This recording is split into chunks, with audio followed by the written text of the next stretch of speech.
seconds while you dream.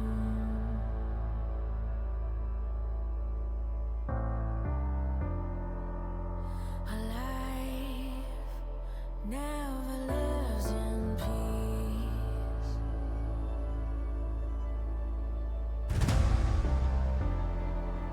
As you stand upon the edge, woven by a single thread, and fate may fall down upon you, while the devil is knocking right at your door.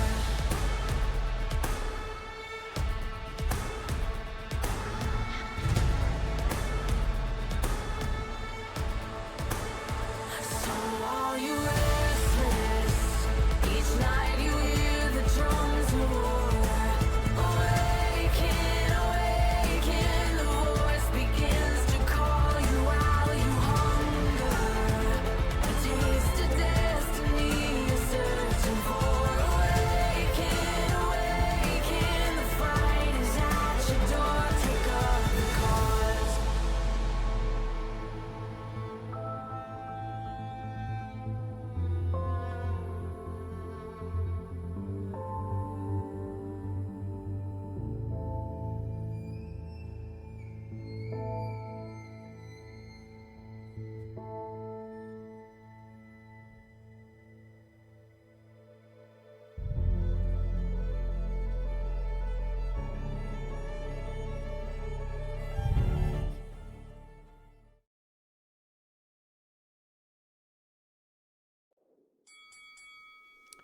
Welcome to the final day of the Riot Rumble here. We're going to have the Dragon Division coming up with Flying Snakes versus Bard to the Bone, and I'm very much looking forward to getting into these games. But, of course, all good things have to come to an end. But my name is Rob, Ghost Who Dreams Price, and joining me today is Alex Newellake Delamere, and I'm very excited to get into these games, Alex. Yeah, really excited. Looking forward to hopefully some really good games today. You know, these are two teams that we've seen play somewhat similar styles throughout the tournament. You know, both happy to go for these big team fighting comps. I think Bard to the Bone have shown a bit more of a tendency to have these kind of split pushing top laners, maybe a little more aggressive in their lane. So we're going to have to see how that plays out over the first couple of games here. And we saw them before as well, don't forget. We did see them, I think, right the way back in actually week 1, they were up against My Dad Works at Rito. And unfortunately, Cross and Cat had a little bit of an unfortunate start in the jungle there. Couldn't really get themselves up and running. But obviously now they've made themselves to the grand finals. They've obviously got themselves into a much better position now. Yeah, absolutely. And I mean, there's been some changes on this most recent patch, patch 9.7. There's been kind of some shifts in the jungle with the increases to the damage that Cinderhulk does to monster camps. You have kind of much more room for these tank junglers to come into the meta. Both of these junglers kind of happy to play those tank junglers, but that kind of switch up means that you might not fall behind as quickly if you do start to fall behind on a jungler. Yeah, and of course, on the opposite side, we got Flying Snakes as well. The last time we saw these guys actually was their second game ever together. So I'm assuming they've now worked out a couple of the kinks. You know, that synergy is going to be on point, and they should be in a much better situation now as well. Yeah, absolutely. The Danger Noodles, hopefully, with this team fighting comp that they're going for. Very Flying important. Danger Noodles. The Flying Danger Noodles. Hopefully going to do pretty well today. As we said, they're definitely the team that I think does like to go for more of these team fighting comps. You know, we've seen a lot of the Maokai out of them. Champions in the midline, like your Orianas, your Lissandras, your Vegars. So if we see those come out, having that synergy in the team fights, being able to call where you are, calling targets and stuff can be really important and be a big part of actually finding success in these games. And I think that is going to be a very good point, is that mid lane matchup. Looking back at like the likes of LeBlanc for Lick there, whereas we're looking at more kind of the team fight, like the mages, like that Oriana in the mid lane. Yeah, so Lick, as you say, has played LeBlanc a couple times in this tournament, so has the ability to move on to Assassins, try and find mid-game plays, mid-game picks with the likes of the LeBlanc.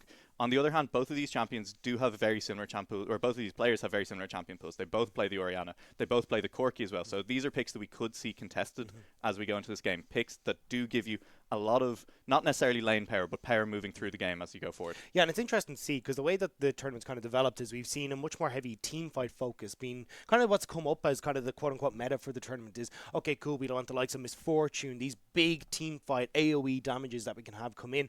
And I think that that's what we've seen come in from Flying Snakes a little bit more. But, I mean, we'll have to see if Bard to the Bone want to stick to more of this kind of assassin pick or poke heavy style, and then maybe work in something else where we actually do have that much more team fight orientated style coming out from them. Yeah, and I think Bard to the Bone have an interesting answer to it in the top lane with TC Ali.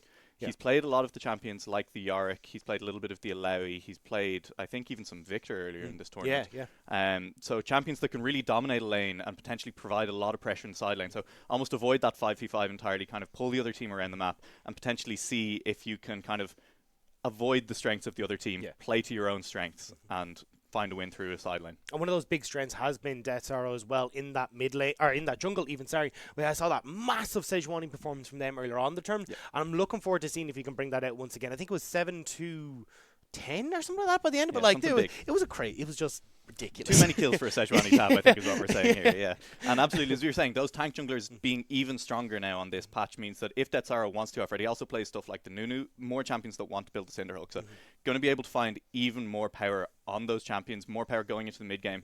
And if you can find the ganks, they're not necessarily the easiest champions to kind of have an early impact on, but if you can find that early impact, you're going to be in a great position moving forward into the game.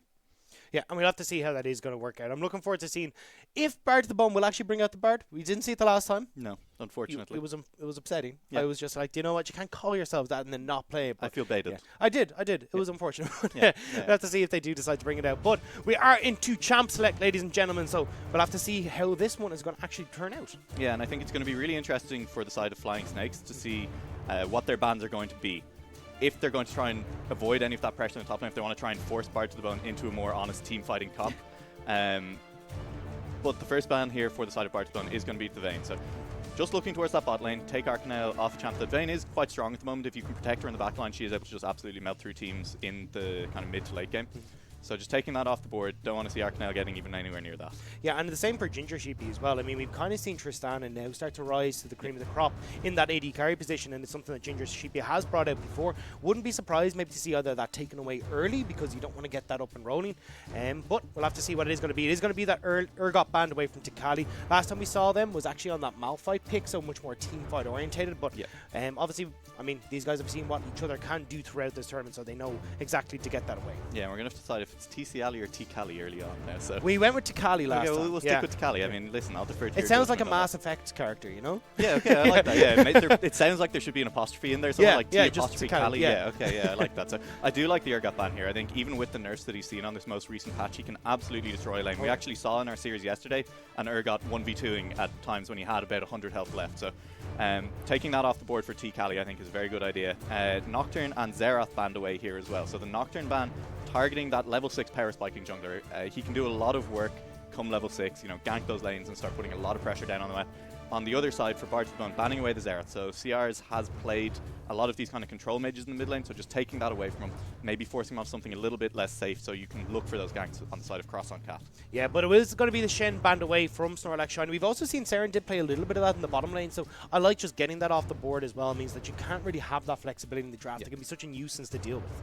Yeah, and Shen actually also a champion that T-Cali plays, so, deciding that they don't want to try and first pick that away in response. So that is a champion that we could see contested across 2 lanes in this game as well. But the last ban going to be the Yorick, so just definitely wanting to stop T-Cali from setting up this split push in the side lane. Yorick and Urgot both champions that are very good at that, so potentially, as we said, forcing T-Cali onto something a little bit more honest, not letting him set up this really big lane kingdom in the side lane. Yeah, and you highlighted this mid lane as well. We're already seeing the priority for that there. Orianna locked in for Lake. So we won't be seeing the LeBlanc, we won't be seeing anything along those lines, but definitely something that can work very strong in that mid lane, a bit of a bully, and just scales so well into the late game as well. Yeah, and one thing I really like here is actually the Alawi for a Snorlax Shiny, if it is what they decide to go with.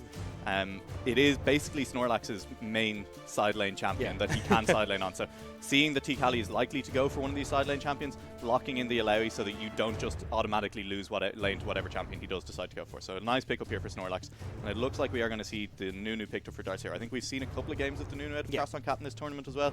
So just taking that away now, it is one of Darkseer's comfortable champions. He's played it multiple times in this tournament, so just getting that locked in quite early on. Well, clearly they're just trying to complete the missions, where you get the 1,000 move speed. Yeah, the impossible mission. The impossible mission, So I'll be expecting Kale, Lulu, and who else gives you move speed? Jace, it's acceleration Jace, last 3 picks. Or Zillion. True. Zillion would be a pretty good one, And the Sejuani on the other side. So this is one of those champions we were talking about. Cross on Cat, I believe, had some big games on that earlier in the tournament, and it is a little bit stronger on this patch as well. And it looks like we're hovering the Garen. Yeah. really interesting pick now. Yeah. Got buffed this patch, so Yeah, a lot. huge amount of armor and magic to this. So never going to lose a trade in the top side. No. Come late levels, your E is basically permanently up. Yes. So yeah. definitely able to really bully some of these lanes, and it's going to be a really interesting matchup in the top lane. I think that's a very volatile one. If the Garen or the Illaoi gets ahead, you're in for a world of hurt as the other side. I'm always a little bit worried when I see a Garen locked in, though, and you've got like a Nunu and Morgana now locked in as well. I mean, with the absolute zero there, and you've got those bindings, I'm always scared going like, how does this Garen even get into these fights?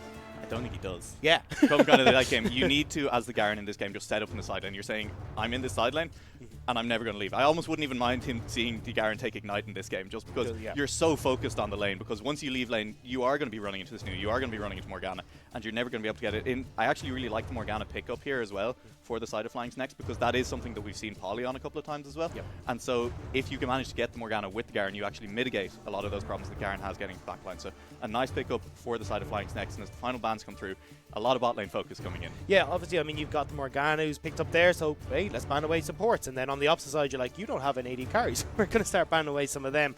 So it will be Jinx and the Sivir. So, I mean, there's still a couple of champions that we were kind of looking at. I mean, the likes of Lucian still there. As we were saying before, the AD carry pool at the moment very much is dictated by that 2-item spike. Yeah, definitely. I mean, Ginger Sheepy is actually, I think, the only one of these AD carries who plays Lucian. Arcanel picking up the Ezreal, so Ezreal Morgana, really safe lane in the bot lane there. So even if Sheepy does decide to go for something aggressive like the Lucian here, you can kind of just play it back in the lane as the Ezreal Morgana. You're not the best at farming from range with it. You're very good at farming from range on the Ezreal, but it's all single target. So you don't have great wave clear. You will be getting pushed in early in the game, but you're still safe. You're not under necessarily kill pressure from this Braum and from this Lucian. And we'll see now what the last pick is. We're looking for a mid laner for the side of Snex. Unless we see this Morgana flex the mid lane, it is something we're seeing a bit more on this patch, but no, we are going to see the Corki picked up now. So a champion that both these mid laners played, we referenced it earlier, and I think a really strong pickup here. Has a decent lane into the Ornn and can scale really hard into the late game, give you a lot of damage as that kind of crit scaling, magic damage dealing AD carry. And we've seen Corki come back into the meta very, very strong in the last little while. If anyone's watching LCK or LPL playoffs at the moment, this is a pick that has been doing incredibly well. So not surprised to see that locked in. Does a lot of damage when you get that Triforce rapid fire into that Infinity Edge. So we'll have to see especially how that lines up against Lick here as well. So we're kind of seeing a little bit of a difference in style here. Very much kind of from ignore top lane, but great team fighting, and then split push versus split push. Yeah, absolutely, and it's going to be really interesting to see where the junglers focus their attention this game, because as you say, this top lane matchup is so volatile. If either champion can get ahead, you're talking big problems for the other one coming into the mid game, because if you fall behind on either the Illaoi or this Garen, you're going to struggle to have an impact in the mid game. At the same time, this bot lane, you're going to be looking at the Lucian and the Braum pushing in a lot of the time, so there's potential for Dark Zero to try and make something happen there in the bot lane. Morgana, obviously fantastic follow-up CC if she can land the binding afterwards, and Ezreal, if he picks up an early Sheen or something, actually does do relatively good amounts of damage. But at the same time, there's good counter-ganking potential for the Sejuani at almost every point in the game. So it's going to, the junglers trying to read each other in this game, trying to figure out where the other one is going, and counter-gank, I think, is going to be a really big part of this early game. Yeah, and I feel like that's particularly important when you look at kind of the poke siege that's coming through from a Corki and an Ezreal there. I mean, you've got the bindings, you've got that absolute zero to try and disengage, but if you fall behind, is that you're in a lot of trouble. Yeah, absolutely. I mean, if you can get ahead on the Corki and Ezreal, you're just going to be, you're sitting in front of their towers, you're poking. I mean, people almost can't walk up to their own towers to defend them at that point on the side of Bard to the Bone. But at the same time, as you say, if you fall behind, you're just going to get engaged on. You have the Black Shield, you have the Nunu ult to try and disengage, but there's a lot of power on the side in the Lucian and the Braum. There's a lot of lockdown, and with the Ori ult and the Sejuani, there's a little bit of trade going on at level 1 here. Yeah, Cross on Cat will be taking to just about 50 HP, or 50% HP, but we'll be able to get on out of there. Won't miss any of those minion starts or anything like that, so should still be okay. Yeah, so fairly standard starts setting up across the map here for both teams. It looks like we're not going to get any deep wards down for either team, and I think we're going to see both junglers just starting bottom side of the map. So both junglers potentially going to be on the top side of the map come kind of 3, 4, 5 minutes. We'll see who manages to pick up each Scuttle Crab as well. It's going to be interesting, but it is this top lane matchup that you're looking at if you're the junglers. I think early on in the game, definitely that's where you want to be focusing your attention, because it's not just that you want to get your laner ahead, you want to make sure that the other jungler doesn't get a successful gank off and put your laner behind. And that's really the worry here for both teams. And especially when you see Snorlax shiny sitting on the Kleptomancy as well. Be looking to get a little bit of extra gold there, see if they can try and swing that matchup in their favour. But as you're saying, a lot of pressure is going to be on these players in the top side of the map. I think as you were kind of pointing out, Darth Zero does kind of want to go for more of a counter gang style. Cross on Can is more the one with the agency there. Yeah, definitely. I mean, you can get some decent ganks off with this Nunu. I mean, if you snowball into lane at the right time, it can be quite hard to dodge for a lot of these lanes. Garen, obviously, not necessarily the most mobile champion outside of his Q, but the Lucian and the Braum are going to be able to dodge that quite easily if you go in. So definitely the Sejuani Q is much more of, as you say, a tool. It's a playmaking tool when you come into lane. So Dartzero, we'll see if he manages to do it. Sejuani actually just took her red and went straight to the top side of the map, whereas Nunu is doing more of a full clear on the bot side, picking up that bot side scuttle crab. So Cross on Cat going to be in the top lane before anyone else is. Yeah, we will have to see how this is going to play out. I mean, there's a lot that's going to be coming in this way, and I think the mid game is really where we're going to see this start to get explosive. I mean, you're looking at the Black Cleaver, that Blade of the Rune King that's going to be complete on the Lucian. The Orianna as well will start to get those Morello Nomicon, the Luden. She'll start to have a good bit of damage there. Yeah, absolutely. And I mean, I think what we're looking at is a team from the side of Bartlebone that spikes much earlier and much harder than the side of the Flying Snakes. You're talking about, as you say, this 1 or 2 item power spike on the Lucian. Orianna, once she manages to pick up probably that Luden's Echo and another item, going to be doing huge amounts of damage with that Shockwave. And the Sejuani really doesn't need that many items to be able to effectively lock down the entire team of Flying Snakes as well. So you have to be careful if you are the side of the Danger Noodles, if they're going to be able to actually avoid these power spikes from the side of Bartlebone. All the champions they have, the Ezreal, the Corki, you really need to be getting to kind of 3 or 4 items before you're starting to output that damage consistently. With the changes we saw to the tier items, with Ezreal now only being able to build one of them, he does actually spike a little bit earlier and scale a little bit worse than he used to. But we're going to see now Krasan Cat looking for this first gank in the mid lane. If he can make this work. Has managed to get in behind Sierra's here. There you go, directly in, forces the flash already. Great gank coming through from Krasan Cat to get that flash burned. Yeah, really well timed by Krasan Cat. Managed to actually catch the Corki in the middle of the W. So really nice getting the flash out. Can revisit that lane later, but we see counter gank in the top lane. Yeah, it's supposed to be summer coming soon, but there might be snowballs in the mix here. Takali will get locked up there, but Snorlax Shiny is not on the same page, wanting to get this farm instead of going for the gank. Yeah, and that's what we were talking about earlier, is the Sejuani has much more agency in these ganks, able to get the flash out of the mid laner. And you're just pointing out to me there, that is a lot of items coming in for the Ezreal out of the Kleptomancy. Yeah, just popped that sack of gold as well. So I'm looking, I mean, Kleptomancy definitely paying off as a rune choice here so far for Arcanel. 300 gold already, the advantage for us in the bot lane. We were talking about how Lucian and Braum were probably going to be the ones pushing in, kind of getting the lane bully in, but it's actually the Ezreal Morgana pushing in the lane. There is a big wave pushing it into the Lucian, so if Ginger Sheepy can pick up some of this farm, we'll be able to equalize some of that gold, but good signs on the bottom side of the map already for Flying Snakes. And this is one of the things I'm always worried about when I see an Ezreal. It's not only that you're getting all that extra gold, but, you know, as you start to hit that mid-game, you don't really have to worry about your support being with you. You can farm away with those Mystic shots, who might open up Serendip to go for a few roams around the map. Yeah, so Darts are really focusing on this top side as well now. You called it, I Snowball mean. to top lane. Yeah, they're going to go back up here again. Snowball comes in, will go wide, and will get melted very quickly. Yeah, there was a really nice ward in the Tribush there for Tikali. Spotted out the Nunu gank miles before he even began rolling the snowball, so not really any hope of actually making that work for Dartzero, but lots of focus on this top side early, and actually it's allowing Krasan Cat to kind of do whatever he wants around the map. Unfortunately, hasn't managed to even open up his CS lead, so hasn't been doing a huge amount, even though we've only seen the one gank out of Krasan Cat in the mid lane, but it was a more successful gank than Dartzero's has been. So we're going to have to see how this continues to play out in the jungle matchup as we go forward. And you can see the cleanse for Cork in the mid lane, so even though that flash is down, still has the opportunity to get out of there. Although, as I said, that Cross on Cat is trying to make their way back across Sierras. Nice ward. We'll spot them on the ward, though. Yeah, really good timing on the ward there by Sierras. Managed to pick it up. And we have an Infernal Drake is the first Drake to spawn in this game. So the pressure in the bot side of the map, we said it should be going the way of Ginger Sheepy and Polly in the bot lane. It has been the Ezreal Morgana show there so far. So this pressure in the bot lane, Nunu very good at taking those early dragons as well with the consume. So if Nunu manages to get down to the bottom side of the map and convert that into an Infernal Drake, we said the Flying Snakes are the team that are looking to scale harder in this game, so picking up an early Infernal Drake would do wonders for them as this game goes forward. Yeah, especially when you look towards, I mean, you're going to have Arcanel working up towards that Triforce, will be hitting about the same time as Sierra's. Like, that's a lot of punch that can be packed very quickly around those early objectives. Yeah, and Lick needs to be a little bit careful in the mid lane here. Level 6 on the Corki means there's a lot of poke coming out from those rockets, as a little bit more trading goes down in the bot lane here. But yeah. Ooh, goes forward, trying to see if they can get the concussive stacks to proc, but Fortunately, not able to get that last shot. So just a quick trade for Ginger Sheepy there. Yeah, and something we didn't really talk about is that synergy between the Braum and between the Braum and the Lucian. Is that double shot passive on the Lucian means you can stack up the Braum passive so quickly. So if you go the for level 3 power spike? I believe it was level 2 power spike. I mean, I've spent a lot of time watching QD stream. And I mean, you'd know if you spent your time watching it as well.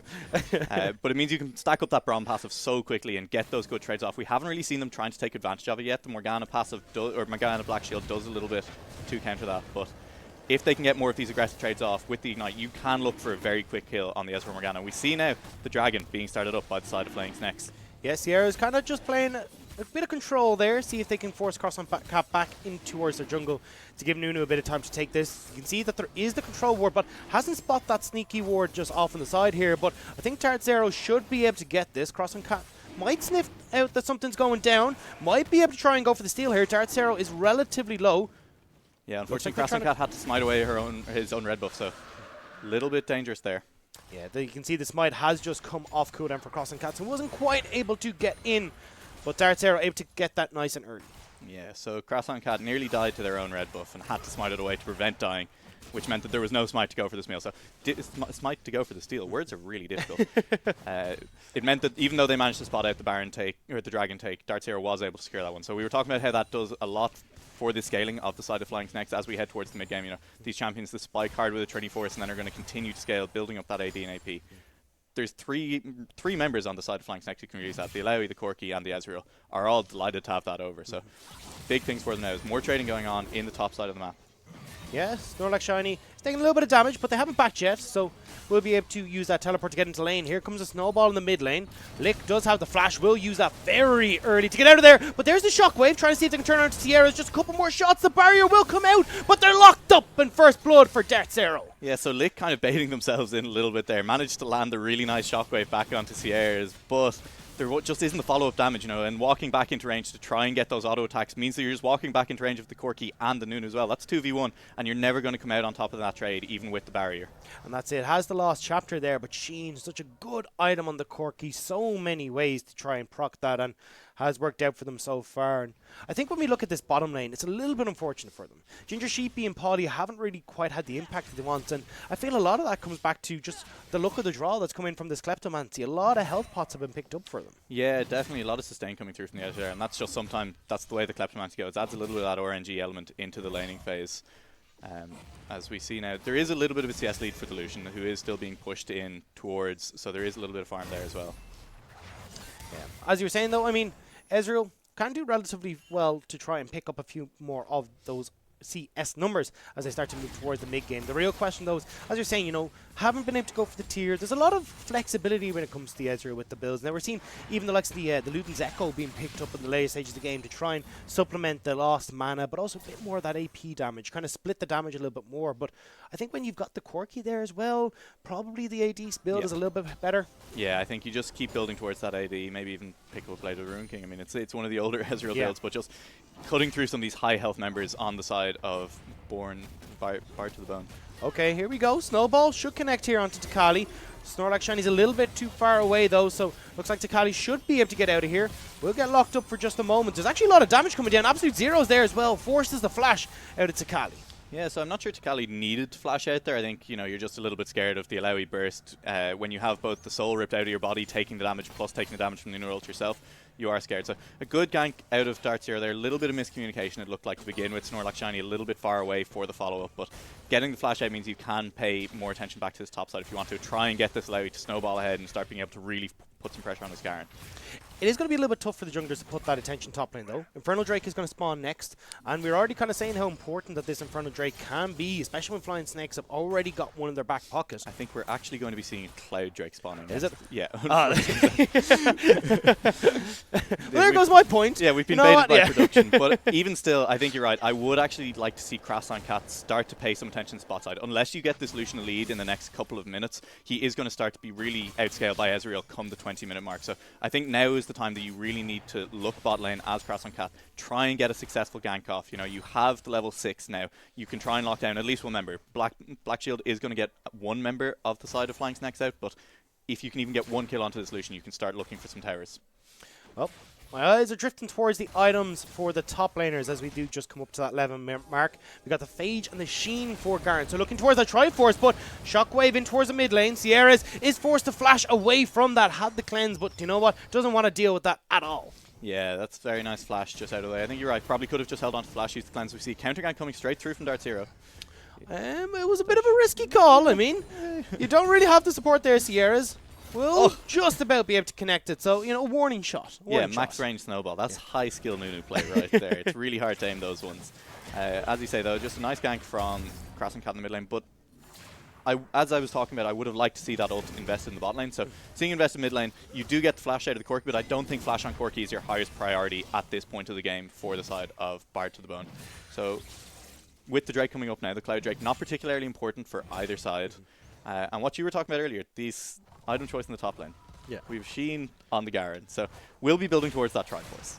It's a much more aggressive item choice than we're necessarily used to seeing. We normally see kind of the Black Cleaver first on this Garen, but kind of recognizing that maybe Snorlax Shiny isn't going to be building up a huge amount of armor on this Lewy, recognizing that you are just staying in lane. This is, you know, we were talking about setting up a lane kingdom, so just going for extra damage. Even if you aren't using the mana very effectively, you can use the extra damage from the Sheen very effectively, and especially the Triforce once you get there. So T-Cali just saying, I'm going to fight you and I'm going to win. We'll have to see if that's been the case. The junglers haven't put a huge amount of attention top, and as you were saying, I mean, I expected a little bit more from Cross and Cat up there, just because you do have a few escapes here, which may be needed for Riot Poly right now. Arcanale will take a lot of shots from the Cullion, but it doesn't really matter. Dart Zero is stepping forward, doesn't have that route just yet. So it looks like Ginger Sheepy should be able to get out here. Absolute Zero will be procced. A great binding will keep Poly in place, and the True Shot Barrage will answer back for one. Lick has made their way down here, but it's too little too late. The party's over. You got to go back home. Yeah, so it was a great binding by Serendip to start that off. We're still going here. Ginger Sheepy does need to be careful. No flash available, but is able to dash away from that one. But, I mean, a great gank from Dart Zero. Yeah, just fantastic. It was a great binding by Serendip to start that off onto Poly on the Braum. And after the first binding... Snorlax, you... Turns out are back asleep again. Yeah, Snorlax never going to wake up again. I mean, that was a nice, just a nice kill. It was actually the damage from the Sheen. Snorlax maybe not expecting the burst to come out of the Garen there. Okay, so it looks like we're trying to get a turnaround, but Sheepy walks directly into the biggest snowball ever, and they will fall to Kali now. Gets a teleport into the bot lane. Serendip is locked up. No Black Shield available, which means Orianna will pick up one for themselves. Dart Zero will manage to flash away, but they're on the hunt in the river. Lick, though, finds themselves on the business end. A couple of those mystic shots, but Arcanale has overextended. They go down to Akali, who manages to get one for their trouble in the teleport to the bottom side of the map. And with no teleport available for Snorlax Shiny, it looks like it is going to be a team fight victory for Bard to the Bone. Yeah, and the action just doesn't stop on the bottom side of the map. The first kind of round of plays went over to the side of Flying Snakes, and then with the kind of overstay for the side of Bard to the Bone by Flying Snakes, Bard to the Bone managed to come back. Sheepy a little bit too far forward, does get caught out, but a nice TP in by T-Cali was enough to turn that fight around, and a really, really nice shockwave by Lick in the middle of that fight, catching two members and absolutely chunking them out. Yeah, and now you can see first items are starting to be complete on the side of Bard to the Bone thanks to that fight. You can see the Triforce has been completed, Blade of the Rune King and Luden's Echo for the Orianna, whereas we're still kind of waiting for a lot of those first items to be hit on the opposite side, and that's even with a 2k gold lead going over to the side of the Flying Snakes. Yeah, and this is part of what we were talking about earlier, is even with that gold lead for the Flying Snakes, you've got a team on the side of Bard to the Bone that does kind of spike a lot earlier. They spike at these one-item pair spikes. So with the first items coming in, the gold lead is a little bit deceptive. I do think Bard to the Bone actually win a lot of the skirmishes if they take them at this point in the game. Well, we can see we've hit the 15-minute mark, which means turret plating is gone. Rift Herald is still there if either of these junglers want to see if they can start to crack open a few of these turrets. But it looks like at the moment both teams kind of wanted to wait until, you know, you've got those guaranteed, as you're saying, those guaranteed item spikes where you can start to take these fights for yourselves. And there is always a Garen in the bush. It's important to remember that. We haven't seen him for a long time, but now that he's back, you got to remember there's always a Garen in the bush. We see biggest snowball ever being used towards this mid lane. Lick does have to flash back up. Does have the flash, definitely has to use that. Cross and Cat is here for the counter gank, but it's ready to just to escape. I say that though, a great shockwave one more time will catch out Sierras, forced to use the package to escape. Takali is down here. I was waiting to see if we get the flash ultimate, but you know what? Going to speedy boy their way back up to the top lane. Yeah, and I think with the Triforce, if you Q get the auto attack ultimate, that's a guaranteed kill there, but decides not to go for it.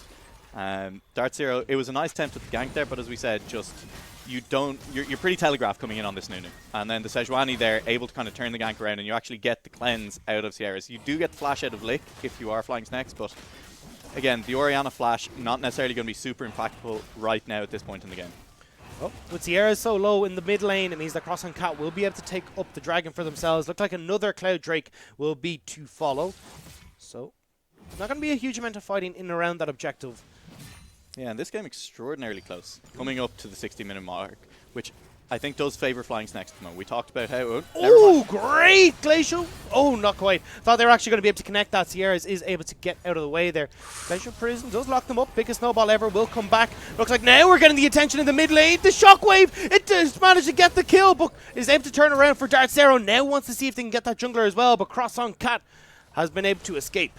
Yeah, and Lick unfortunately dies with the barrier still up, but really nice by Dartzero to recognize that the flash was down. Maybe thought that the Orianna ult was going to be down for a little while longer. Sierra's walked into range of it, just stood on top of the ball, and so able to get the return kill back. Both mid laners going down to that gank and counter gank.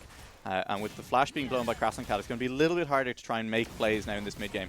And what we were trying to talk about just before that play happened is that Flying Snakes, as we said, is this team that's looking to scale a little bit harder. So Bard to the bone, with this game being very even, are spiking right now.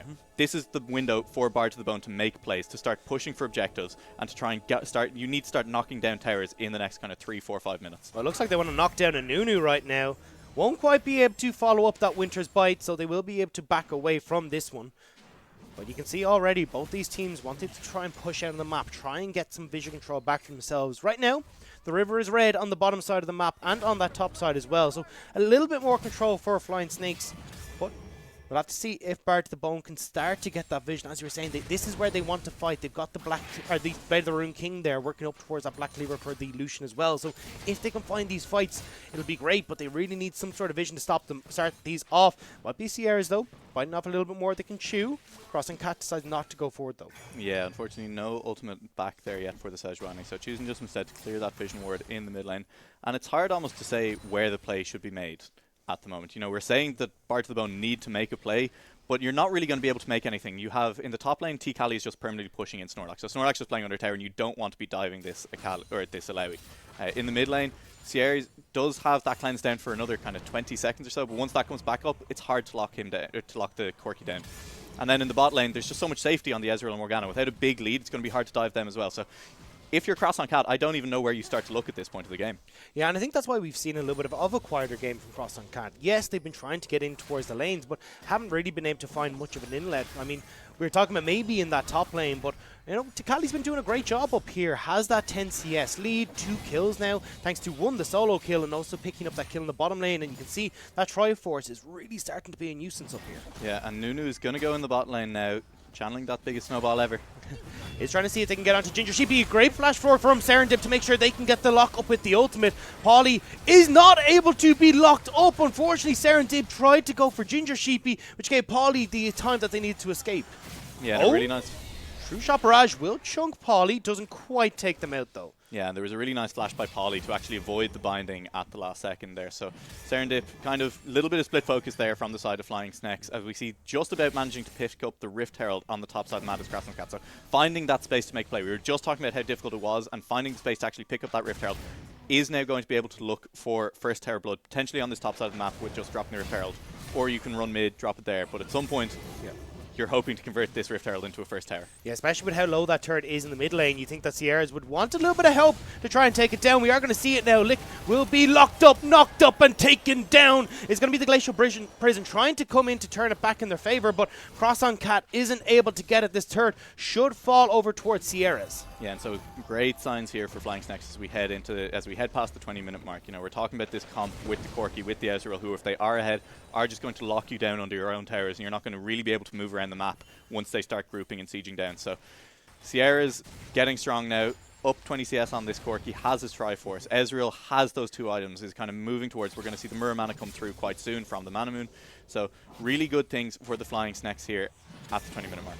And this is the thing, actually, I'm going to hold on to my point because Snorlax Shiny is taken down one more time. You said it to Kali, building for the lane. The kingdom has been established right now, Alex. Yeah, that's more than just a kingdom. That is an empire, I guess. Yeah, I mean, this we're getting stage, bigger and yeah. bigger. I mean, if you're diving towers at 20 minutes as the Garen, you know, this is kind of the point when you almost stop to see just straight up tower dives in the top lane because players are starting to have these items. They have the health you'd expect that they're going to be able to hold. But hold that thought as we see fighting everywhere. Okay, we go. Package into the bottom lane. They will be able to lock up Ginger Sheepy. They will fall to Arcanel. Sierra's is going after the Braum, so it's going to be 2 kills picked up in swift succession in this bottom lane, and now they can look to add another turret to their name in the bottom lane for Flying Snakes. Yeah, and so while we do see Garen getting pretty big for the side of Bar to the Bone, it's really good signs for Flying Snakes as you have the Corki and the Ezreal, these 2 key champions in what you want your composition to be doing moving forward, getting kills, getting gold, and potentially starting to knock down towers. And we've been talking a lot about the 2-item spikes, or at least the mid-game spike coming through for the side of Bar to the Bone, but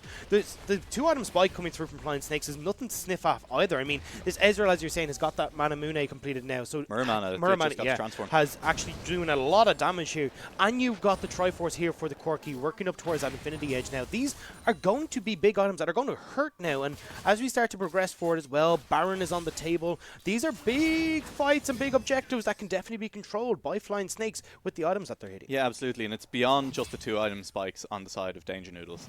You have kind of the 3-item spike, the 4-item spike for the Corki and the Ezreal are just as scary as those 2-item spikes, whereas on the side of Bar to the Bone, kind of the 2-item spike for the Lucian, the 3-item spike, the 4-item spike aren't as impactful as that 1 or 2-item spike. So the Lucian going to start to fall off a little bit now. Orianna definitely doesn't. Orianna, once she gets to 4, 5, 6 items, will be chunking an entire team. So there is still the chance of the really good engage coming through with a Sejuani and with an Ori ball carrier, but Dart Zero got out a little bit in the pit here. Oh no, Dart Zero's all alone. Will be Arcanel trying to get in here. Absolute Zero's cancelled. Will get the flash out and they're not able to follow. Do you know why? Because they turned their attention onto Serendip. The Morgana will go down. Arcanel may be in trouble here, but control of this dragon is in favour of Bar to the Bone. Yeah, so greeting a little bit for the control ward at the back of the pit was Dart Zero, and his bot lane moves up to try and help him. Morgana ends. Oh, that's nearly taken. Sierra's will be slowed by the command dissonance. Sierra's Now a going to little be bit on the caught out run. here. Arcanel still trying to see if they can get the poke down. Shockwave will be flashed away. Sierra's doing a good job, but Lick follows right through. Now we've got the Rift Herald being popped in this mid lane as well. Dart Zero and Arcanel will try and come up, but Arcanel's not in the best of positions here. Does need to be careful. Yeah, you still need to be careful here. This tower should fall down. You have 4v2, but Dart Zero is tanky and Arcanel.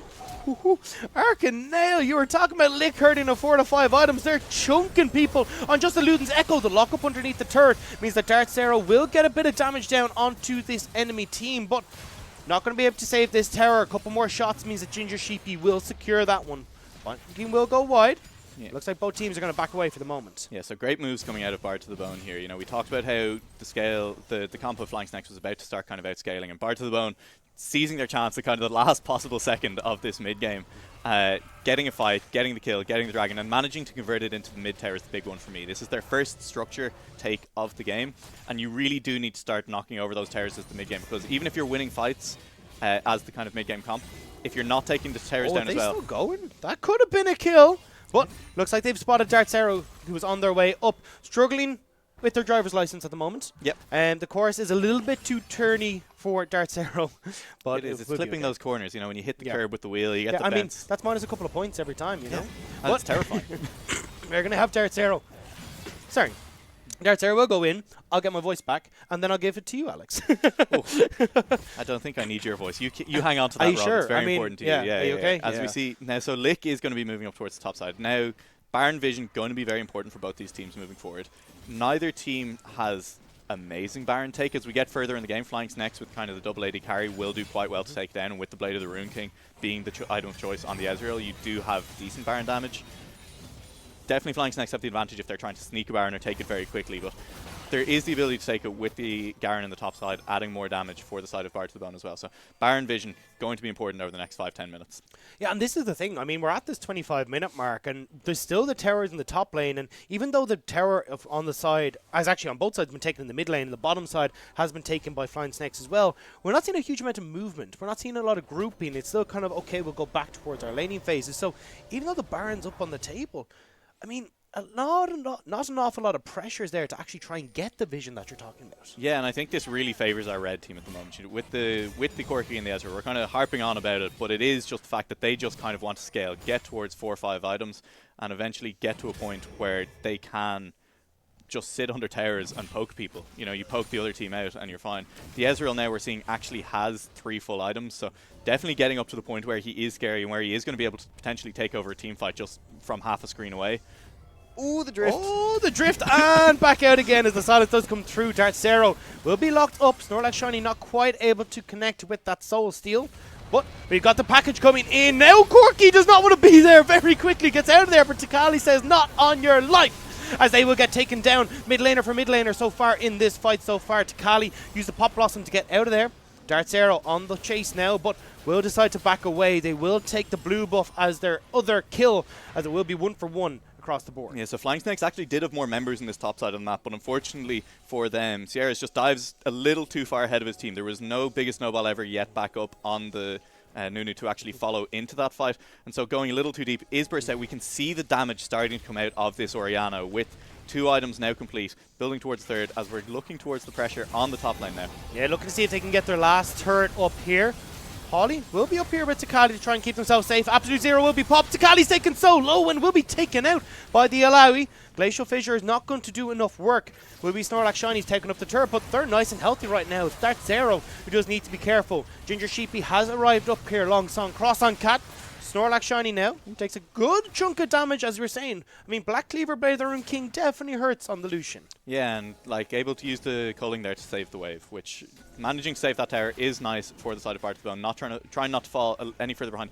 We haven't really talked about it, but there is a 4k gold lead for the side of Flying Snakes at this point of the game. When we're talking about a team that scales better, that's really scary if you're Bar to the Bone. So they are still spiking a little bit, but they're starting to fall off with the Lucian. They're starting to fall off. The Garen, we saw some of the problems we talked about before game there, where if he gets a little bit too close to the enemy team, just the Morgana, the slows coming out of that Nunu and stuff mean that he is very easy to lock down and then just take down. Even if it takes a little while, you can just slowly chip him away and knock him over.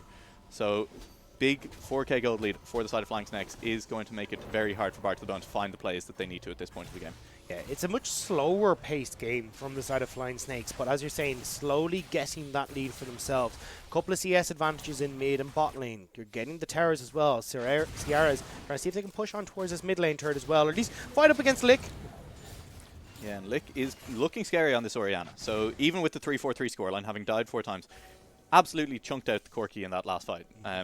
Blew up Corki immediately as soon as Corki tried to dive in. So you have to be careful not to make any kind of 4 or 5 man stack for the side of Flying Snakes, because if you do, then you're going to end up, as we see now, a Dragon take for the side of Bar to the Bone.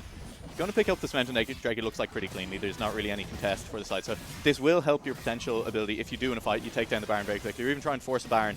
Try and force the other team to run into you, maybe force that 5-man stack for the Ori ball, and then get a miracle team fight off. I don't know how worth that is, though. I mean, they just lost their tier 2 in mid because of that play, and they're getting pressured out on the top side of the map, so could end up losing that top turret as well. And I mean, yeah, it's kind of like we could possibly get something, but it's the guaranteed goal that's going into the hands of Flying Snakes right now. Yeah, absolutely. So Flying Snakes definitely managing to knock down, as you say, these objectives that give immediate gold, which, if we're honest, we would prefer to see going into the hands of Bar to the Bone at the moment, because they're the ones who do need the items, need the gold right now to try and actually force fights. But we see more big snowballs drift coming through. We still going. In a Tokyo drift, but still into the wall. But yeah, there's not really anyone down here at the moment. You know, trying to put pressure onto that bottom side, see if they can get in towards this bottom lane turret. But I think realistically, we do need to start seeing some pressure in around this Baron. It has been up for 10 minutes now, and nobody really wants to try and go towards that. But with a good backing time, Bar to the Bone realised they got the advantage over on the top side of the map. Will manage to pick up one more turret for themselves. So we're still leading, at least on the side for Flying Snakes, but that's the goal that you were talking about that they really want to pick up. Yeah, and so it's interesting. We've talked a lot about kind of these mid-game team fights and which team is going to have the advantage when we finally see grouping. And the thing is, it's all hypothetical because we're not seeing either team start to group. We're not really seeing either team. We like laning phases here, Alex. I do like laning phases, yeah. Well, looks like we've still got Dartzero trying to go in, not quite able to connect the snowball. It is just Polly up here. Yes, the cavalry is coming, but they're a wee bit away at the moment. Will give them enough time to take this turret. Might give them enough time to take this Nunu as well. Cross and Cat does go in, but instead Sarah Dip goes in, pops the stopwatch to start things off. now forced it back away. Absolute Zero will be cancelled by a fantastic shockwave that picks up the Morgana as well. And here comes Garen. Spin to win is in full succession as Takali picks up one. Arcanel will be forced to back away now, so will Sierra's. Crossing can. A great Glacial Prison. I don't think they know that hit though because of that control ward, which means they won't be able to follow it up, but we're just saying it will give them control of this Baron area. Yeah, now that Mountain Drake going to come up big. They're going to be able to take this down, Baron down very quickly, but a really nice fight for Baron to the bone. Shockwave doing huge work, cancelling the Absolute Zero and chunking out Serendib on that Morgana meant they could pick up those kills. And with no jungler on the side of Dark Zero, it's going to be really hard to see a steal coming out for the side of Flying Snakes. Baron to the Bone being renamed Big Brain to the Bone as they're going to be able to pick up this Baron for themselves. Sierras wants to see if they can stop that, but Ginger Sheepy will go over the wall, has the support of the top laner, will be taken out, and this will be the Baron going over to Baron to the Bone. I'm in absolute awe of the damage coming out of that Garen Q right now. I mean, the Triforce putting in work there. As we see, there will be a bot lane tower picked up. So Constellation Prize, Force Snorlax Shiny, didn't channel the TP that fight. So that was really what broke that fight for the side of Bard to the Bone, was the fact that they got the Garen into the backline when it looked like maybe Flying Snakes were going to get away with only losing one member. You have the Garen running to the backline and absolutely decimating with that spin. And that's what we were talking about was, you know, how does Garen get into these fights? It's off of the TP plays like that. Serendib is being used as this engage tool. So, and the Absolute Zero as well. So when those fights come back around and Takali's able to sneak their way in towards the back line, it becomes far more easy for this Garen to have the impact that we were looking for. Yeah, and with the Baron buff now, that Garen at 5-1-2, with the Sterix Gauge, with the Spirit Visage, is going to be able to sit in lane, push for these towers. There's still a bot lane outer tower, so you'll expect to see Garen knock this down now. As Garen should just be an absolute force to be reckoned with. The wave clear with the Corki Nezreal doesn't really matter as much now with the Baron buff either. And this is the thing, that Spirit Visage is going to do double the work as we're seeing the Luden's Echo come out for that Ezreal as well. We are looking at the engage though. Polly will able to stop that. Darth Zero wants to try and get in here. How many members can they lock up? The answer is none as they're forced to run for the hills. As you're talking about that Garen being a nuisance on this bottom side of the map now. Well, he's already half health. Yeah. There's nothing that they can do. I mean, you got the Black Cleaver, the Sterix Gauge, but it doesn't really matter. Takali is so far ahead. A 40 CS lead. Triforce, Sterix, Spirit Visage, and sure, Chain Fest as well. You might as well at this point. But yeah, I mean, we're seeing Illaoi actually forced back to base now. So second tower in this lane going to go straight down to Takali, and you need to start sending more than one member down to deal with him, or he is going to take an inhib on the spot side. And this is the big problem. Who do you send to try and deal with that when you're already struggling to clear out this mid lane? Ginger Sheepy trying to take a few more pop shots. The snowball will dissuade them for the moment, but Takali has come to join in. Might be able to get into the backline one more time. Darth Zero will find themselves back underneath this turret, but look how low that turret has gotten. Yeah, absolutely. And this is one of the problems we talked about with the Nunu earlier, is that your engage is so telegraphed. You can just see the snowball running, and all the members on the side of Born to be Bard. Bard to the Bone.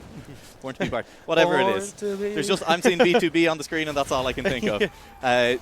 They just step away, you know. We can see here Nunu's still trying to go in. Not stepping away anymore. Absolute Zero will go through. True Shot Barrage will be blocked up by Paulie, and they will go down. Glacial Prison will stop Sierras from trying to follow this up, and you'd imagine that's going to be it. But as I say that, biggest snowball will be channeled. It's going to be onto Sheepy. Can they try and get the lock up? There's no dash away for the Lucian, but the shockwave connects onto Sierras and Arcanel. They're now been forced to run away. This Nunu is putting in work right now, though. It doesn't matter that they've gone tanky because they're chomping down on people. Yeah, and with no TP on the Garen this time around, there's no turnaround in the fight for Bard to the Bone.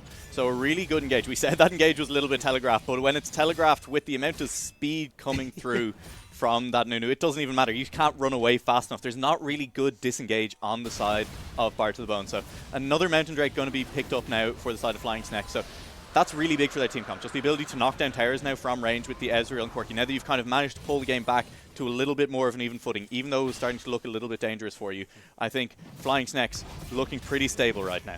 And this is a terrifying point as well. It's not even a case of, okay, look, we're back to even. This is just, it's looking like the most flammable fight I've ever seen in my life. It's one misstep. Lick can get a great shockwave that can turn around. That Rabadon's death cap completed as well. So Orianna suddenly doing a lot of work. As we're talking about Sierras and Arcanel, yes, we've got all this poke. Yes, we've got all this team fight ability coming through from our sheer damage, but still have to be so careful. You could see it there. Yeah, one shockwave. That's an interesting point. I'm not even sure if the Rabadons was completed in that last fight, but I mean, Lick managed to land that shockwave onto the two key members of Flying Snakes, and that's really scary if you're a Flying Snakes fan right now, because seeing Lick land those shockwaves, there was a huge amount of damage coming through, and it's only going to get more as the game goes on. Yeah, we're talking how great Takali has been playing. Lick has been someone who's also been stepping up massively. We've seen the shockwaves in that mid lane connect onto the Sierras several times that were turning around these fights, and now we're seeing it one more time when it comes to the actual team fight capabilities as well. Takali and Polly are standing on a ward. Don't realize that they're doing so just yet. Takali will step forward and be met with a binding straight off the bat. I don't know if this is where they want to take their fight though. We see Takali has realized that these tight corridors belong to the side of Sierras and Arcanel, unless some key shockwave can come in the tight corridors of the jungle. Yeah, and you just touched on something that I want to bring back there for a second, is that a lot of the time when you see someone playing this big split pusher, we see Takali 5, 1, and 2 on the Scarron. There's always an unsung hero somewhere else on the map who's fight actually going to break out. I think Polly... Yeah, I don't know if they want to go in here. Glacial Fissure will slow up Darth Zero enough, and now you can see Takali has got the way in here. Absolute Zero will be channeled, but I don't know if it's going to be enough. Snorlax Shiny is trying to fight up against Polly in the back line, but now they're the ones that are caught out. The binding splits the uprights, which means that they're able to continue this chase. Cross on Cat has got the flank, catches out Snorlax Shiny. It's only a matter of time. One more hit. It will be the Sejuani, but Arcanel has actually been caught by the Winter's Bite now. They will be able to Arcane Shift their way back out of here. A good binding from Serendib will try and shut this down as well, but still has to be careful. Sierras can put out a lot of damage here. No Baron on the board, no objectives available right now, so they will be forced to back away. Yeah, so a little bit unfortunate there for the side of Flying Snakes. They thought they'd caught out Polly, tried to engage on him, but their Ezreal wasn't there. He was still farming in the top side of the map. So you have to be aware of where your members are at all times, because they didn't have enough deep vision in the blue side of the jungle of Bar to the Bone to actually see that there was 5 members of Bar to the Bone there ready to turn that fight around. And just to finish the point I was talking about earlier, is that Lick on this Orianna, whenever you see a big split push on the sideline, there is an unsung hero somewhere else in the map making sure that your 3 in the 1-3-1 or your 4 in the 1-4 is actually safe and is actually able to consistently hold their own without being engaged on or output the damage if you are engaged on. So I want to give huge props to Lick for being able to do that in this game. And looking over to the side of Flying Snakes, there's the Ludens being picked up on Ezreal. We talked about this earlier, how with the Corki in the mid lane outputting so much magic damage, you could probably just go for the full AD build. Has decided that he just wants that mana, wants that little bit of extra damage on the ultimate and on the W, so has picked up the Ludens Echo. It's an interesting pickup and it'll probably do them well. I mean, you're still going to see huge damage coming out of this Ezreal in the late game, but going to be a little bit less physical damage. Yeah, it does mean those Essence Fluxes will hurt a lot, though, when they do land. So that kind of poke, that look that we're looking at, the siege that is there for the side of Flying Snakes, has taken a little bit more of a terrifying turn with that Ludens picked up. But you can see already, Executioner's Callings across the board here, too. Yeah, so the Executioner Callings, I'm not entirely sure who they're targeting on the other side. Garen's healing all happens outside of combat, so yeah. I mean, if anything, I'd want to see those Executioners. Okay, there's the binding. We're actually going to see it land onto Polly. The split push is in the bottom lane. Takali isn't here. Package will go in, but Sierra's forced to back away on the one more back line. time. Darth Zero trying to see if they can get in here. They're running forward. Takali's got to get into this fight. Has managed to come around. Lewy has not teleported in yet, but it might be too late. Serendib will go down. Sierra's is forced out because they're so low, and now the Nunu's gone. Arcanel will be forced to get over the wall as they do not want to be any part of this fight. Snorlax Shiny is coming in just to kind of go, oh, hey guys, I know you lost that, but I'm here. Yeah, and Takali just an absolute terror. These TP flanks have been fantastic. Just fantastic ward placement by the side of Bar to the Bone, allowing these TPs to happen, but he also managed to take the inhib tower in the bot lane. Lewy was still clearing out the wave that was Arcanel, where'd your health go? Lick is going for the flash forward, the auto, the summonary will get the kill. But my god, we said that that Orianna was going to hurt. You weren't lying. Yeah, Lick heard us praising T-Cali and said, guys, I'm still here. I'm still doing damage as well. So Lick, absolutely huge on this Orianna, just taking people out. But T-Cali took out that inhib tower on the bot lane and then managed to TP into the back line. Forced out Sierras as soon as he arrived. Did manage to get the kill, but then was just so big in just helping them chase down the rest of that fight and clean up. Another Baron buff going over to the side of Bar to the Bone. Didn't really manage to break the base with it last time, so we're going to see now, with the inhib tower, with the inhib exposed in the bot lane, T-Cali should be able to split push away, get that one down, while his 4, I mean, we saw how much damage Lick does there. I mean, even if you try to engage onto the 4 of Bar to the Bone, you potentially use that fight, although they're just going to go straight towards the Elder Drake, get that before they think about fighting. Yeah, the Elder Drake will be picked up now. They got the Baron, the double buff will come in. A massive amount, or put in a massive amount of work as they start to push forward. Serendib trying to get some vision control will be cleared out very quickly, and now you can see that they're starting to group up. They know they have the advantages, they know they can go for these team fights. One Glacial Prison could be enough here. It starts Zero caught in a little bit of no man's land, and I think the rest of Bar to the Bone realize that the Glacial Prison will land. They're locked up. The CC chain is too strong as Nunu has nowhere to run. Yeah, just too much damage coming out of the side of Bar to the Bone there. That's that Elder Dragon buff coming down, and Darts here just not respecting how quickly they could move over to that side of them up after taking down the Dragon. There's a siege now happening in the mid lane. And we still got to be careful. I mean, there's still a lot of engage tools available for the side of Bar to the Bone here. Glacial Fissure is there. That Shockwave is as well. But Sheepy's taken low. Oriana's nearly gone. She is taken out by Sierra's. And it looks like they pushed too far forward. Paulie could be the next one to fall. Will be going down eventually. But on the bottom side of the map, you can see that Garen has decided to go in towards that split push. Sierra's trying to see if they can make their way forward as the rest of their team try to finish off Tikali. Good sidestep there on the binding, but you can't dodge the ult. Looks to just kill out the Morgana instead. Does have that ultimate available, but will be able to escape. Too fast, too furious. Tikali will find their way back to the base. I'm not sure that he couldn't have just taken that fight, to be honest. There's a little bit of me that was like, hold yeah, the I kind of want him to take that fight. But yeah, great engage by the side of Flying Snakes. It looked like Ginger Sheepy was chunked out by after he got hit by the Alawi, that soul being taken the damage. Chunked out, and then Lick got hit by a Morgana binding. Fantastic bindings by Serendib, and then the damage that came out of the Ezreal follow. Hit by the Essence Flux, hit by the Q, absolutely chunked out, and then the Ezreal to finish it off. Lick going down without using the Shockwave means that these team fights become exponentially harder for the side of Bar to the Bone. So you need to be really careful about standing behind your front line if you are Lick come these next couple of team fights, if we even get a couple more team fights. And that's what we were kind of saying is that, like, look, it is great that you got the likes of Ginger Sheepy working Lick, but they're not exactly, you know, the highest range carries to try and take down these turrets. Let the minions do the work with the Baron buff, because now you've lost that Elder buff and that Baron buff onto two key members of your team. Yeah, absolutely. But Baron will be kind of wearing off, I think, relatively soon anyway. I can't even see what that icon actually looks like. That is a very small icon, but we'll see. Now, grouping back again in the top side are Bar to the Bone. They have the Garen pushing in the mid lane. They have Super Minions in the bot lane. So a lot of pressure is still going to be on the base of Flying Snakes here. Even though they managed to win that team fight, you still do need to be careful. And you can see how tough it is for them to clear out the minions right now. Ilawi's having no luck. They've got two members in that mid lane as well. So this double canyon wave will start to put in a bit of work on towards that Terra. You can see as well, this one in the mid lane two members is just to try and hold away on the Terra. Yeah, there's not much they can do. They know that Tikali can go for the dive right now if they really want to. Yeah, I mean, Tikali, this Garen is absolutely huge. Ooh, Sierra is so slick. Oh, it's actually going to be going in. Paulie will get the Glacial Fissure down. Looks like they're going to turn attention towards that tower before they try and take this fight. Absolute Zero will be channeled, but it's just tickling the health bars right now. And it's going to be Dart Zero getting locked up one more time. We've seen the CC chain do work, and it does its job once again. Yeah, so the disengage isn't great for the side of Bar to the Bone, but the lockdown... Kali, this is just mean. You can't just ignore them like that. I mean, it's like you get that Facebook message, you just leave it out red. It's just like, come on, just say okay or what the plan is, but it doesn't just do anything. Yeah, because they're losing out their base right now. Shockwave does take out Arcanel.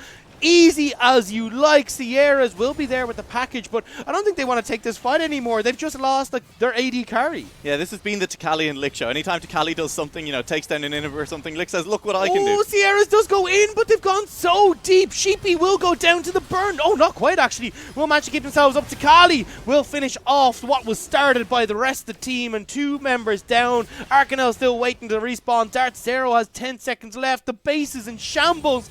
Bar to the Bone now turn their attention towards Nexus turret. Well, the last Nexus turret that's standing, and with all 5 members here, they will be able to take down the turret, they will be able to take down the Nexus, and they will be able to take game 1. Eventually. Yes. Yeah, and a fantastic game just coming through there for Bar to the Bone. I mean, we weren't necessarily a believer of that Triforce. We were a little bit confused by it when we first come in. And I mean, Tikali made me a believer anyway. I don't know about you, but that was a lot of damage coming out of the Garen. 1v2ing in the mid lane, 1v2 in the bot lane of Flying Snakes there. Absolutely huge. And then Lick in the mid lane on that Orianna was a force to be reckoned with. You know, there was a lot of attention paid by the jungler, by that Nunu, was in the mid lane a lot, forcing the flash out of that Orianna, almost on cooldown.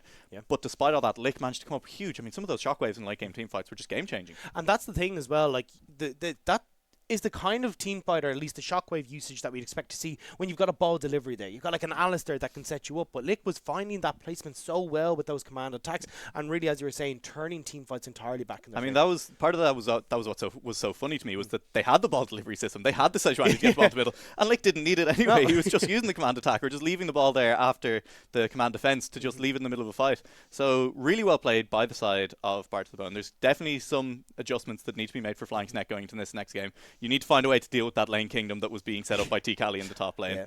Maybe find a jungler that can actually impact that top lane a little bit more early on. There's a lot of early ganking junglers that you can play in meta at the moment, or even just find a champion that it doesn't matter if you lose the lane a little bit more gracefully on. Yeah, well, T-Cali has set up the Empire in the top lane. We'll have to see if they can turn it into a dynasty across this game series, or whether there will be some sort of revolution that can come in from Flyence next. But we'll be taking a very brief break, and then we'll be back with more action for Game 2.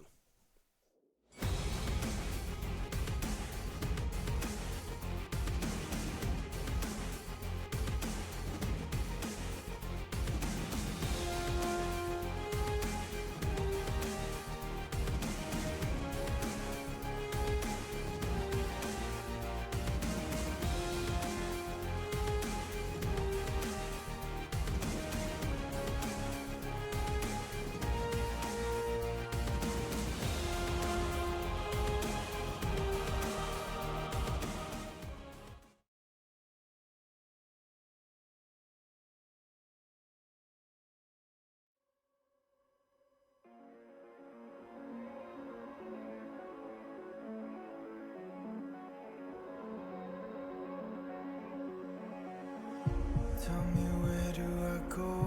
Tell me, where do I take us? Your heart is starting to slow. May the water be safe. As I dive in, blood stains washing underneath the waves.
Bar to the Bone find themselves 1-up in our Dragon Division Grand Finals over Flying Snakes. And now we got to see, as we're going to be going in towards that game too, what are some of the changes that we're going to see? I mean, Lick, fantastic performance on the Orianna. We saw a great performance from TC Ali on that Garen in the top lane as well. So it looks like we are going to see probably a fair amount of changes coming into this draft phase. Yeah, and I think there's actually changes to be made for both sides. Like you say, there was fantastic for Bar to the Bone on the top side of the map. You know, Lick and TC Ali, both their solo laners, doing really good work in those lanes and coming into the mid to late game, really finding the advantages where they needed to find them. At the same time, the bot lane for Bar to the Bone, the Lucian didn't really impress me. I think, you know, you pick that Lucian to be a lane bully, to try and get early towers, try and force the opposing AD carry and support out of the lane. And unfortunately, they weren't really able to find that advantage. It was actually the Ezreal for Arcanel who came out with the advantage in that lane, I think. So swap over, maybe pick up one of those kind of scaling crit AD carries that we've seen so much of all the time for the last 7 seasons. I think you put your Ginger Sheep onto one of them. I think you're going to have a much better time of it in the bot lane. Yeah, and it did look like a little bit of, okay, we're kind of scrambling here, because AD carries weren't really picked up until that second ban phase. We saw a lot of them taken off the board. Tristana, the Jinx, there was a lot of the Vayne as well were all gone. So I think there was kind of a case of, okay, what's left? So maybe we see a higher prioritization on the AD carries rather than picking it up in that first 3 slots rather than waiting until that second ban phase. Yeah, I think that's definitely a possibility that like you do kind of go for it. There is the Ezreal for the side of Arcanel was something that did work for them, and I think that's something that I don't. It looked like Bar to the Bone weren't even really considering when they were looking at kind of their pick bans, and it was kind of the scramble, try and answer that with maybe Lucian Braum. Maybe we can just shut this Ezreal down in lane before we even gets anywhere. But I want to bring it over then onto the other side as well, just to talk about the side of the Flying Snakes, because even though they lost that game, there was signs of hope. That Ezreal was doing really well. You know, the Corki was starting to scale up, was starting to do some damage as well. And the Illaoi actually went even in lane with Garen. It was only come kind of the 15-20 minute mark that TC Ali was actually able to find these big advantages in the lane and able to really start that split push going. I felt like as well, even in the team fights, there was just kind of like almost like a slight delay between what the call was and when everyone was jumping on board with it. You could see like Sierra's was going in with the package, but you know, we're slightly too late with the snowball coming, the biggest snowball ever coming in. You know, we didn't have the teleport plays coming in. So I think it's just kind of a case of look at, okay, how do we want to go into these fights? And I think maybe if they take something like, instead of an Illaoi, something that's a bit more team fight orientated, I think that they might have a little bit of a better time there, just because then it's like, okay, cool, we're not looking to go answer for the split push one-on-one. We're looking to take these team fights, and we've got a much stronger call coming into those objective fights. Definitely. Maokai is one of those champions that we've seen Snorlax end up on a lot in these games, and the benefit of taking a top laner like that, the Maokai, the Malphites, the big team fight top laners, is that you have a really obvious go button.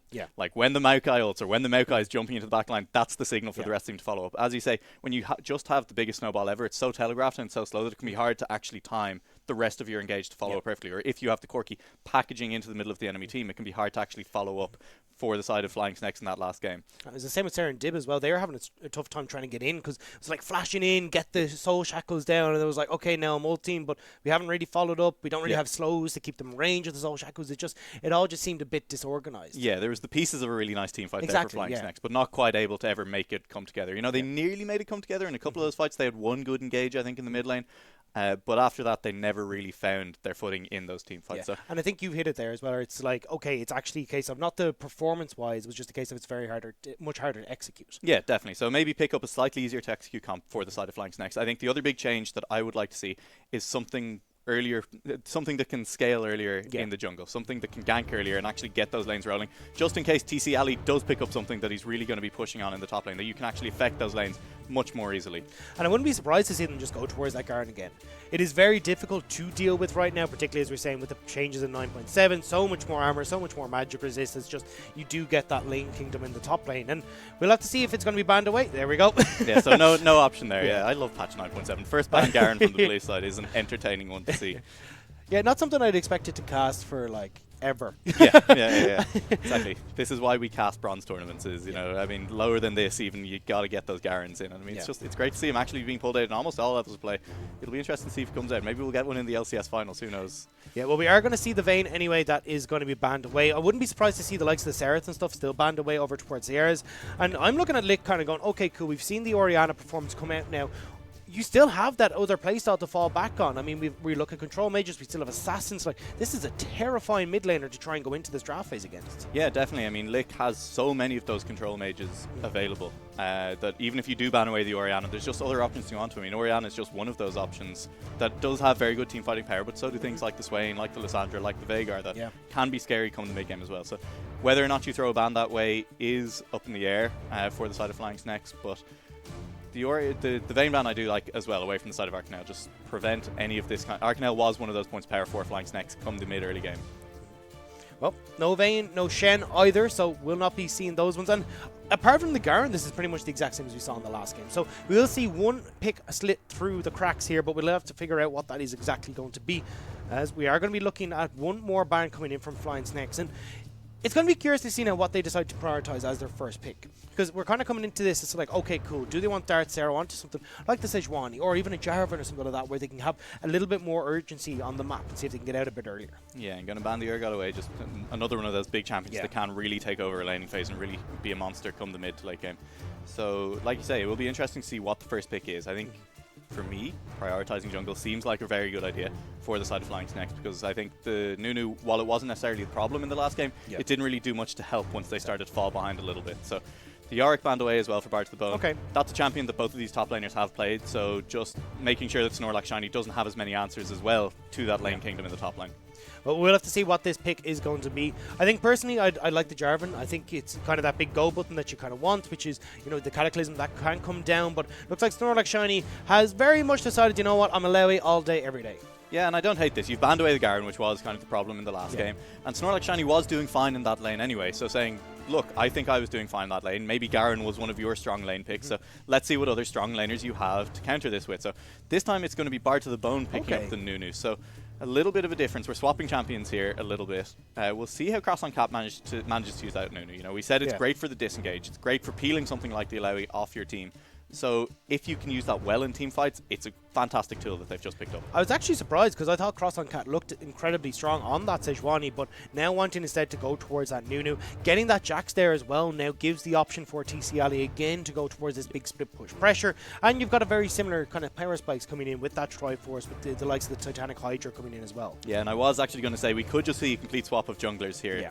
Darth Zero, Sejuani, one of his big champions. Yeah. So seeing this Sejuani come in for the other side, Cross on Cat was not able to always find the early ganks in the last game, but was able to kind of start putting in work in those like late game team fights. And Sierra's, this is the Xerath that was banned away last time. Yeah.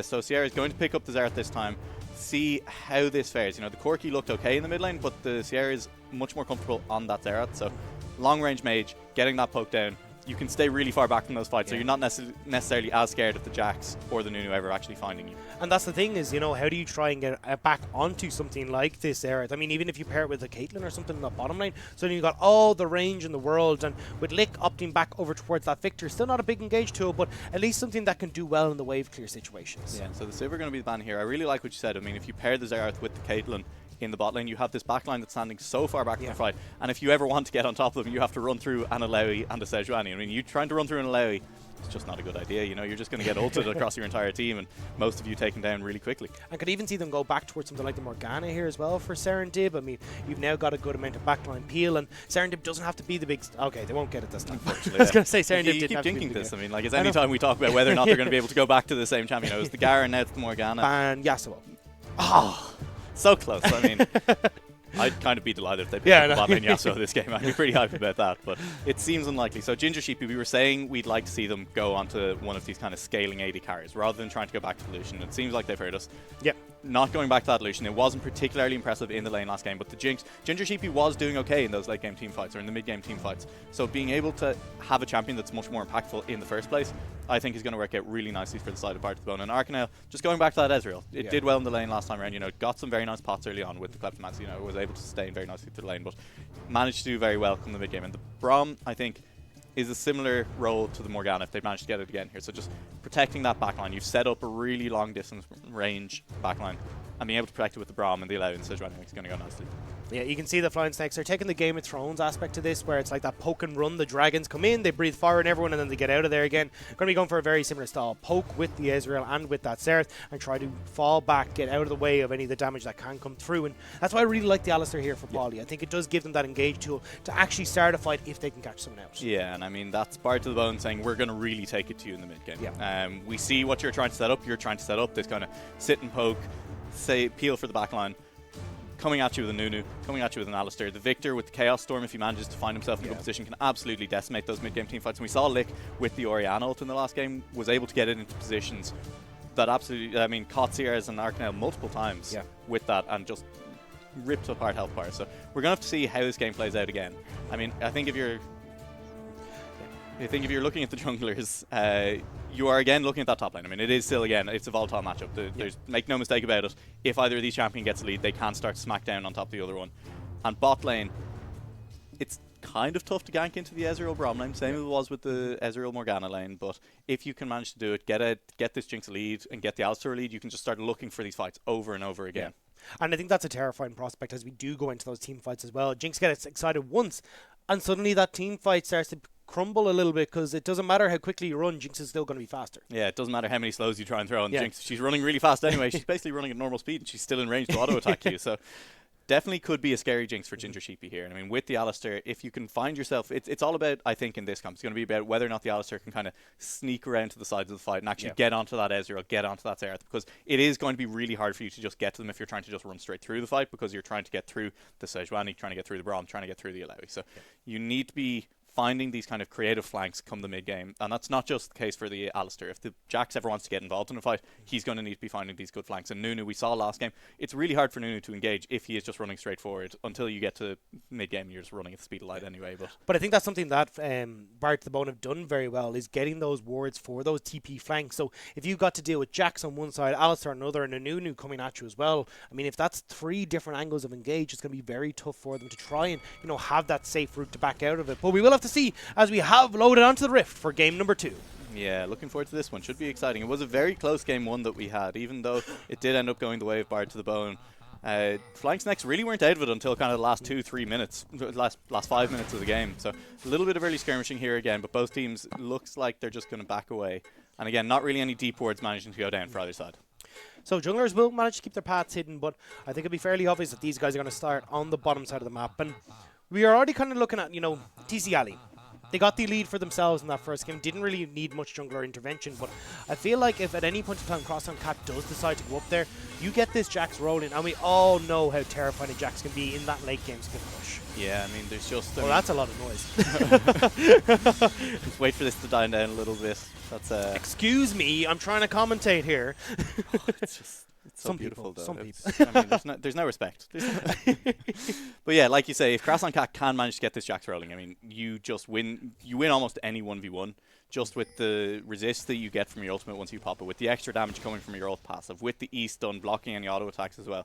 Not as relevant into the Illaoi. She does get quite a lot of her damage from abilities from those late game duels, but it is going to be scary. But we saw last game how difficult it is for Nunu to actually get these ganks to happen in the early game and to actually make it happen. So we're going to have to see if Crosstown Cat can find any extra kind of advantage that Darkseer wasn't able to find in game 1. Well, this is going to be the big question. I think there's a lot of questions for me as well, even just with the playstyle that we've seen coming in. Level 2 gank. Okay. Sierra's not in the best of positions to try and avoid this. Was just about managed to flash over that. But easy gank that can be reused by Crosstown Cat. Yeah, really nice level 2 gank. Just really creative pathing there by Crosstown Cat. Just wrap around, got the bot side. Oh.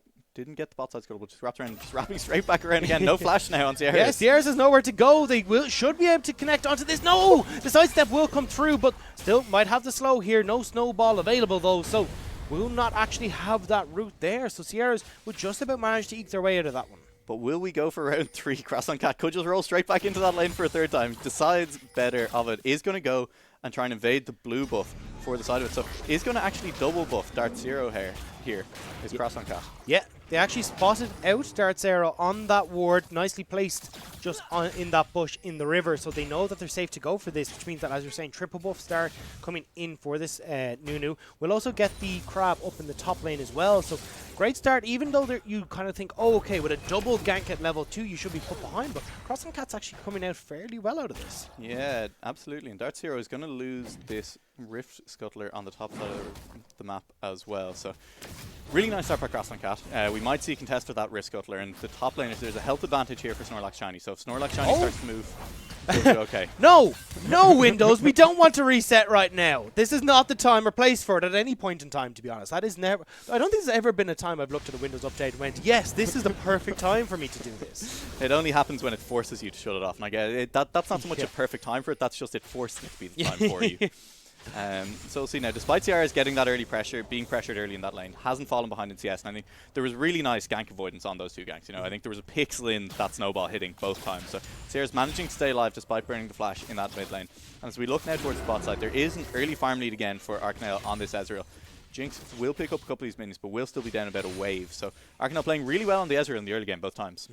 We do see Jinx, though, has actually opted for that inspiration tree, though. So rather than getting that source tree that you usually expect to come through, like the Gathering Storm and stuff like that, instead we're going to have the biscuits that are coming in. So a lot more worried about the poke that can come through from Arcanel than actually anything else. Yeah, and I think that's fair enough in this lane. Hey. Arcanel's shown. Oh, we actually connected. Cross on Cat finally manages to connect to Snowball, but unfortunately Sierra is playing too far back and won't be able to make anything come of it. Yeah, it was a nice snowball. Sierra just stepping back into it because, you know, there was really no threat anymore at that point, but just so much pressure on this mid lane at the moment, and at this time it looks like Dart Zero is going to pay a visit. Yep, will be Lick, who's forced to get away, has managed to get the stun onto Dart Zero, which means that there might be enough. Will just about be able to get the root, and unfortunately Sejuani gets counter-ganked and will end up giving across first blood. Oh no, Dart Zero, don't you know that this mid lane belongs to Croissant Cat? They've been here twice already to stake their claim, and so trying to gank this lane for Dart Zero just doesn't work out. There's just too much damage coming back. Croissant Cat was still in the area for the counter back gank, and Victor at this point is now out of mana, but had enough mana at the time to just get off those abilities and chunk out the Sejuani, who's really not very tanky this early in the game. Yeah, if I've learned anything about cats, it's don't try and move them out of where they want to be, because that is most certainly how you end up getting scratched. And one scratch from this new one swipe will end up giving that first kill over. I think they would have been happy if that went to Lick, but it was a great turnaround regardless. And now Cross on Cat will have the opportunity to see if they can put a little bit more impact down the map. Yeah, absolutely. So Cross on Cat already getting, we talked about how last game around, Dart Zero really not able to find a very good early impact on that Nunu, but Cross on Cat showing us that you can get that early impact on the Nunu. All you have to do is gank the same line 3 times in a row. Four. It was four. Number four, yeah. It was 4, yeah. It was counter gank. I'm not even sure if that gank had ended by the time he turned around and came back. So definitely good signs here. And as bot lane, still seeing just this little bit of a farm lead. And Arcanel with the Kleptomancy again will be opening up a little bit of a gold lead already in this lane. So good stuff. But we see Dart Zero coming down now, potentially trying to open up this lead even more. Didn't manage to make that gank happen in the mid lane, but could try and make something work on the bot side. There is no vision down here either. You can see Riot Poly's actually just going to put that down. Will spot out the Sejuani though and decide to back away from this one. The top lane though, we're having a little bit of an easier time for Snorlax Shiny here. Obviously they were correct in assuming that the Garn was really the problem and not this actual matchup between the two players. But Dart Zero now will find themselves locked up. Poly will get a good head buff pulverize combo to keep them in place. And it will be Dart Zero who will be answered back. So that's 2 kills now over onto this Sejuani. Yeah, and just a little bit unfortunate there for Dart Zero. Pushed a little bit too far up the lane. The bot lane of Fire to the Bone had managed to push in the Ezreal for once, and so we're the first to be able to rotate. Lick had the priority mid lane, was able to walk down first as well. So 4 people collapsing on Sejuani who didn't have flash after the play mid lane meant that it was an easy kill going over. And that's why that lane priority that we always talk about is so important. It just means that those laners can move a little bit faster and end up working out for them that time around. Dart Zero will be the one that pays.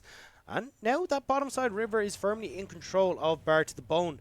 You can see that they were eyeing up that dragon for a little while. That Mountain Drake is on board, but Nunu not wanting to start that one up quite yet. Yeah, definitely. And this top side of the map, I mean, we saw last game, it was actually very even for a very long time in the top lane. So Snorlax Shiny holding their own again in this top lane. We're going to have to see neither jungler really paying any attention to this top side of the map. We saw one kind of semi-attempt at a gank by Croissant Cat, and then nothing since then. So being left to their own devices, we're going to have to see if either top laner is capable of opening up this lead. That is a big question. And I mean, it is very, as you were saying, back and forth between these two. Snorlax Shiny should have this early game, but eventually TC Ali will just start to outscale. So we'll be waiting for that to come on board. Actually opting for the Cutlass to start things off. I would have expected more either the Tiamat or even going up towards that Triforce is kind of the usual build you'd see. Yeah, I think they're just worried again about the fact that this Illaoi is going to be stacking health with the Black Cleaver, potentially with Asterix in after that. So just getting the Cutlass and getting that Black Cleaver early on means that you're going to be able to chop down this Illaoi a lot easier than you would with the kind of more traditional maybe Triforce or Black Cleaver or Tiamat. So I don't hate the item building. I mean, we were questioning the item builds from TC Ali last game, and then we were made to believe it's Triforce Scarron by the end. So we'll have to see how that one actually plays out. And you were talking a little bit about the scaling there. To bring that back even further, I think we're looking at in terms of scaling this game is aside Team Comp from Born to Be a Bard, but this time I think actually has a little bit of a scaling advantage. Last time it was definitely the Flying Snakes who had the scaling advantage if the game was going to go long, but Born to Be Bard managed to close out the game just before that really became a big issue for them.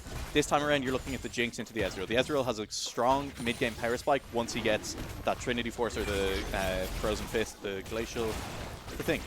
The item. Once he gets that, once he gets his Mirror Mana Transform, he has a strong power spike in mid-game. But this Jinx, once she gets to the 3-4 item power point, is going to absolutely be ripping apart team fights. So we see an attempted Dragonsteel coming through from Sierras. Hold it. Hold it. Okay, no, it's all gone. But 1800 on this Dragon right now, and with Serendib and Arcanel being forced backwards, maybe Xerath can put in a bit of work here. Sierra's trying to see if they can go for the steal. Never want to go for that against the Nunu, and then might find themselves in a world of hurt. Flashes available will be blown early to keep themselves safe, but Ginger Sheepy now on the aggression. There's the combo from Riot. Polly manages to connect onto two members. Serendib will flash away, but it will be into the waiting hands of the cow. But with a good amount of turnaround damage coming in, they're going to back up. Yeah, we're just seeing just how much disengaged potential there is for this Braum Ezreal lane. You know, I mean, despite the fact that they were hit by the double knockup by Riot Poly, still managing to get away from 4 members of the side of Bard to the Bone. So really well played there by the bot lane of Flying Snakes. We see trading going on in the top lane. Okay, Snorlax Shiny won't have the ultimate available quite yet, but you can see TC Ali not wanting to go toe-to-toe with the Illaoi anytime soon, and will flash away. Does have support up here as well as they come over the wall. Got to stop the back, though.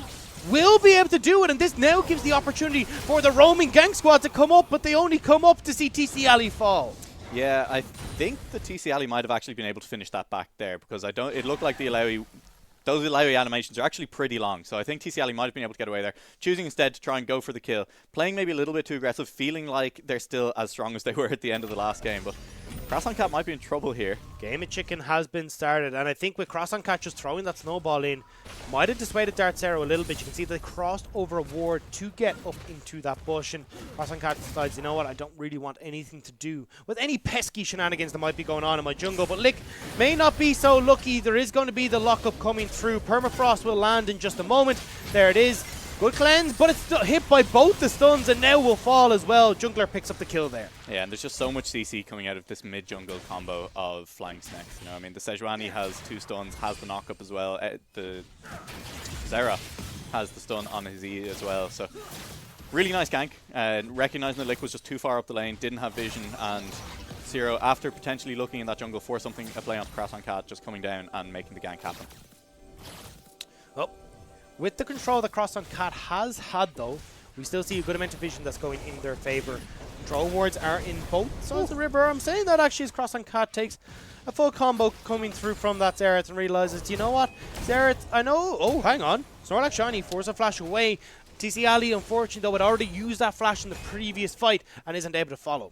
Yeah, so this time around, though, in the top lane, we are seeing the farm lead going the other direction, the kills going the other direction. So we talked about how these matchups are very volatile. That's, in fact, a 1,000 gold lead with the Kleptomancy on Illaoi. If you start to get ahead, you can really open up these leads very quickly. Illaoi, one of those champions like Urgot used to be when he took the Unsealed Spellbook, who can win a lane without a real, quote-unquote, keystone. Which means that you just get this, you can get such a big advantage once you start to get a lead. But plays in the bot lane might be happening. Yeah, do have to be careful. Dartzero will connect onto Polly. Pulverize, though, will stop that. Sheepy might not be so lucky. Is able to flash away. But Polly trying to see if they can connect that stun. True Shot Barrage will not really do the damage that they'd like, but they do get the flash out of the Jinx. Yeah, so a nice attempt at the lockdown here. Braum Sejuani as a combo are just absolutely filthy to play into, because there is so much CC that comes out of them. There's just stun after knockup, after lockdown, after another stun. But not managing to find a kill this time. as we see a little bit more trading going on. But a nice disengage, forced the flash out of Ginger Sheepy, so this is somewhere that you can look back to again. The ult is about to come up for Dart Zero on that Sejuani, so you could come back to this bot lane, look again with the flash down on Ginger Sheepy now. That could be a good kill for them. Might be able to do so, but Arcanel is kind of low here. I mean, a couple shots plus that Super Mega Death Rocket could spell disaster for the Ezreal, who is playing a fire a little bit at the moment. Won't quite get connected with the zap, but TC Ali now, with that back coming through from Snorlax Shiny, is struggling pretty heavily. Has to be careful here. The damage will still go down and the kill will go across. Just so much damage coming out of Snorlax Shiny there. Looks like Snorlax Shiny might even be able to knock down this first tower at 13 minutes. Yeah, taking down all of the turret plates as well. I mean, before even turret plates drop, this is a huge amount of gold going to the pocket of Snorlax Shiny. It's really beginning to look like it wasn't necessarily just the player matchup, it was definitely the champion matchup. Plus ganks there's earlier. a sneaky cat though. Glacial Fissure is not available, and here comes the biggest snowball ever. Will connect onto Serendib, and suddenly this is going back in favor of Bard to the Bone. Although as I say that, they are going to have to flash away. True Shot Barrage will connect. Jungler taken so low, but will not go down. Cross on cat. Minions. So much damage coming out of the side of Flying Snacks here, nearly managing to take down Crasson Cat, who managed to land a 2-man snowball onto people as they went in, but not quite able to get the kill. Will get some more turret plates, so we were talking about plates now, just before the 14-minute mark, finally able to get one turret plate on the bot side. So this Ezreal out of Arcanel still absolutely asserting dominance over the bottom lane.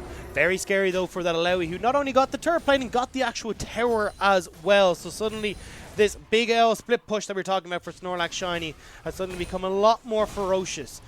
I mean, what? Jesus, that's so much gold. What is that? 2,800? Yeah. 2,500 gold is the lead for Snorlax Shiny at the top lane right now. And I mean, you can't even walk into lane if you're Jax right now. I mean, you just have to be so scared of all of the damage coming out of this Alawi. Alistair's still in base, so this isn't necessarily a fight you want to take if you're flying Snacks right now. Yeah, we said a lot of poke as well. If they're going to group up into these small areas, they will most certainly feel the brunt of that. Ginger Sheepy gets to know what it's like to take an Arcano Pulse to the face and as they try to push forward. But Dart Zero's been tanking up this dragon this whole time. Doesn't have that Cinder Hook completed, so still relatively squishy. We can see though a lot of poke is coming through. Dragon has been the 5th man for the side of Bart the Bone right now. Eventually it will reset, but it's done its job, and now they're looking for the engage. We'll have to see if you're able to connect onto the biggest snowball ever. Will not be able to do so. TC Ali is actually teleported down here, and look at Alawi. As long as they keep these backs from coming through, Snorlax Shiny can try and take this turret. Yes, we saw last time TC Ali much happier to pull the trigger on those teleport plays, but if you're this far behind on the Jax, you're not necessarily able to make it. There is a Xerath ult available. If he lands another Q onto any of these members, he might be able to go for it. Right at the Arcane could be popped at any point in time, but not wanting to do so quite yet. They know the Cross on Cat is out in the wings, but they've stopped the backs enough. TC Ali's still down here. They have to get up to try and defend that tier 2 tower, and I don't think they're going to be able to. Just absolute lane kingdom. We were talking about how the junglers were not paying any attention to this top side of the map, and it looks like Snorlax Shiny has just been able to completely leverage that into lane kingdom of his own. I mean, that's just absolute insanity, you know. I mean, it's a complete turnaround from what we were seeing game 1. The king is dead, long live the king.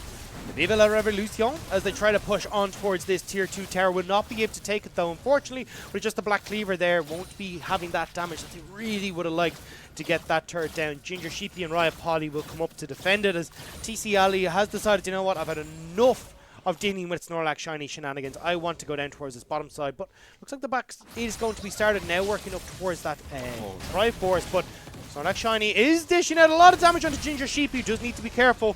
These tentacles will be sprouting and will be looking to see if they can connect onto the Jinx. Will not be able to get number 1, but I mean, I'm still waiting for that dive. That flashes up very, very soon, and both these members are incredibly low. Ultimate available for the Alawi as well means that she can absolutely take this 1v3. This could be a 1v3. Might be able to take 1v3. We have to see. There's a lot of tentacles that are on here. Snorlax Shiny trying to navigate them in towards what was essentially a tentacle farm that has been set up in this top lane. Dart Zero is up here as well to try and help out, and with Alistair backing, that is the worst possible time. Ginger Sheepy, you got to get out of here. Hasn't spotted that Sejuani's up here, and this could be the Glacial Prison coming in. Flash is going to be up in just a few moments. We'll need it, but I don't know if they're going to get the opportunity to even use it as Snorlax Shiny wails away on them. Oh, hold on. Will get the kill back, actually. Unfortunately, Dart Zero did not want to chase underneath the turret, which means Snorlax Shiny will get that shutdown goal delivered to Ginger Sheepy. That is a huge shutdown for Ginger Sheepy, and it's not over yet as we see Dart Zero caught out in the jungle. So eventually Bard to the Bone managing to see that play happening and moving enough members up. You know, they didn't really have any members on the bot side. The Ezreal and Braum were sitting bot lane. Do manage to take down that bot lane outer tower, but it meant that there was more members for Bard to the Bone on the top side of the map. So they were able to start moving up once that allowed out. And kind of an overdrive. Dart Zero left a little bit too early. Wait, we need to go back to the mid lane. Right of the arcane. Doesn't quite connect onto Lick. Will get the flash out of the way, but Sierra's has only got that one auto completed, but you can see he's very much starting to hurt. I mean, there's just action all over the map right now. Sierra's a little bit of revenge on Lick in the last game. Lick was putting out so much damage in the last game and finally managing to get some damage back onto Lick. Forces that flash out of the Victor, so that's not going to be available for any team fights that happen in the next kind of in the next 5 minutes or so. On the bottom side of the map, we did see the Ezreal and Braum with only the Nunu to try and hold the bot lane for Bard to the Bone. Ezreal managed to take down that bottom tower. And I mean, just the CS differentials that we're seeing right now for the Flying Snakes are absolutely huge. 50 CS in both the top lane and the mid lane, a lane that we haven't really been talking about all that much this game.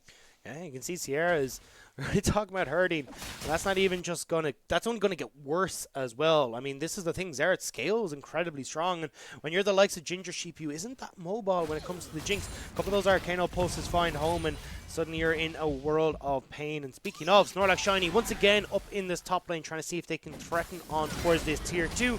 That's Arrow threatening on to cross on Cat, who is not tanky at all. Counter-Strike will try to save them. They're throwing everything in the kitchen sink to try and save the Nunu, and it will work out. Right of the Arcane is popped to try and get on to cross on Cat. Glacial Fissure will keep TC Ali and Riot Lick in place, but Cross on Cat's got those fancy moves and fancy feet and will be able to step away from this. Yeah, one. some great jukes and a great counter-strike as well from TC Ali, managing to actually save his jungler there. So really well played, and we're seeing just the power of this Lewy right now, pulling 2-3 members consistently up to the top side. And I don't know if they can actually take down this Lewy right now. Oh, hi, Paul. Snorlax Shiny finds themselves in a lot of trouble here. Will actually get the kill back. That healing is absolutely huge. Snorlax, what in the world? The Lewy is nuts. Glacial Prison will not be able to connect onto Riot. Polly, True Shot Barrage will not connect either. That was a very close call for Polly.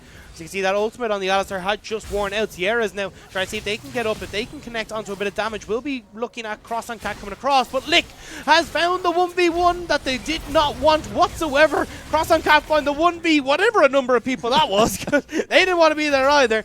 And now Snorlax Shiny, they will get the tier 2. They will be starting to push on towards this inhibitor turret. But it looks like the mid lane is what they really want to get. And Flying Snakes off the back of this absolutely massive Lewy are finding advantages all over the map. Just 2-3 people being dragged up to the top lane every single time to deal with this Lewy means that you just have a numbers advantage everywhere else on the map. And Snorlax Shiny isn't going to slow down. No, trying to see if they can get that damage on towards Polly. We'll have to keep an eye on the tentacles, see if they connect, but should be able to escape for the moment anyway.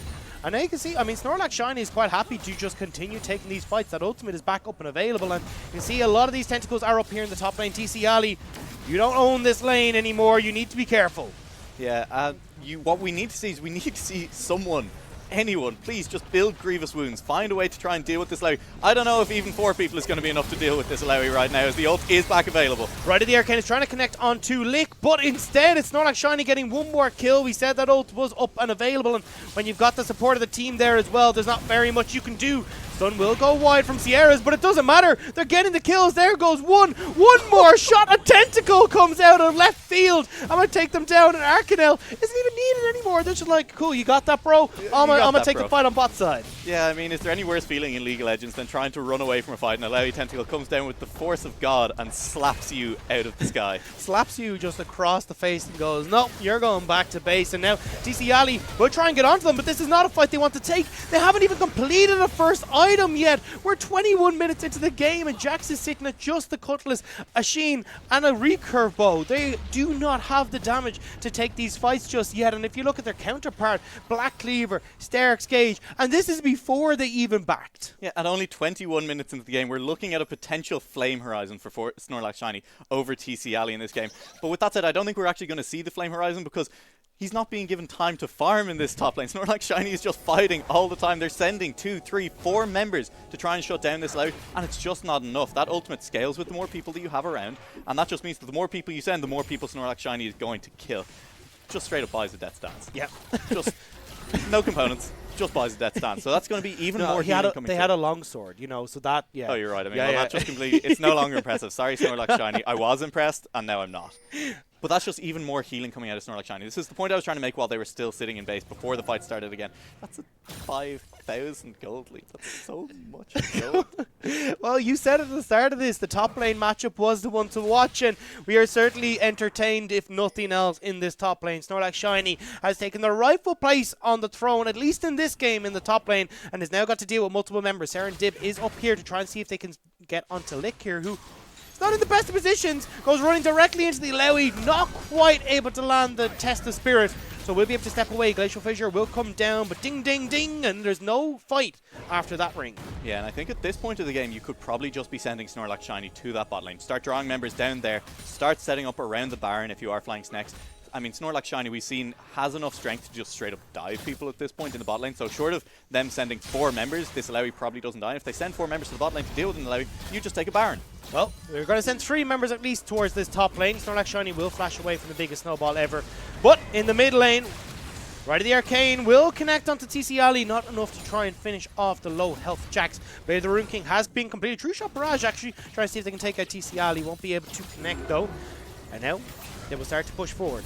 Will end up taking the dragon as well. As you can see, that Darth Zero was finishing that off while the siege is well underway across the rest of the map. We said that this is where the team for Flying Snakes is really strongest, because you can see Arcano pulses are landing. True Shot Barrage, or not even True Shot Barrage, Mystic Shots should be able to hit onto a few of these members as well. The poke is strong with this one, but the base not looking so hot for the side of Bar to the Bone. Yeah, and this is exactly what the comp the Flying Snakes had in Game 1 as well wanted to be doing. They wanted to hit this 25-30 minute mark, and they wanted to just have the strong mid lane poke, the strong poke out of the Ezreal in the bot lane, and an unbelievably strong top laner just forcing fights wherever they want.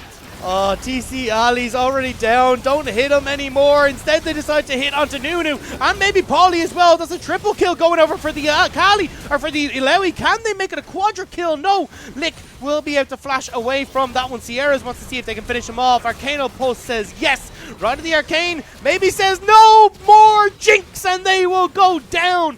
It is going to be a 4 minutes into this game. The double kill for the Xerath, the double kill on the Nexus turrets, and Alex, they've managed to even up the series as Flying Snakes will take the game. Entirely off the back of this Illaoi. Huge performance out of Snorlax Shiny there, showing that it definitely was not the players. It was not a difference in skill in Game 1. It was just a difference in who got the lead early on. Both of these top laners have now shown that they're completely able to leverage any advantage they got into a game win for their team. So we didn't really see any jungle attention top lane this game, and I think we need to see jungle attention top lane next game, because we've seen that either of these top laners with lead is going to take over a game. And that was the thing. I mean, we saw Cross on Cap put that pressure onto mid lane, wasn't really able to get Lick ahead, and instead Sierra's looking absolutely stellar on that Xerath. We see now why it was banned away so frequently from them. What a game. What a game coming through from Flying Snakes. Huge. Just a massive statement coming out after Game 1. You know, Game 1 was a really close game and finally taken away from Flying Snakes at the end by the kind of early game, mid-game comp of Bar to the Bone.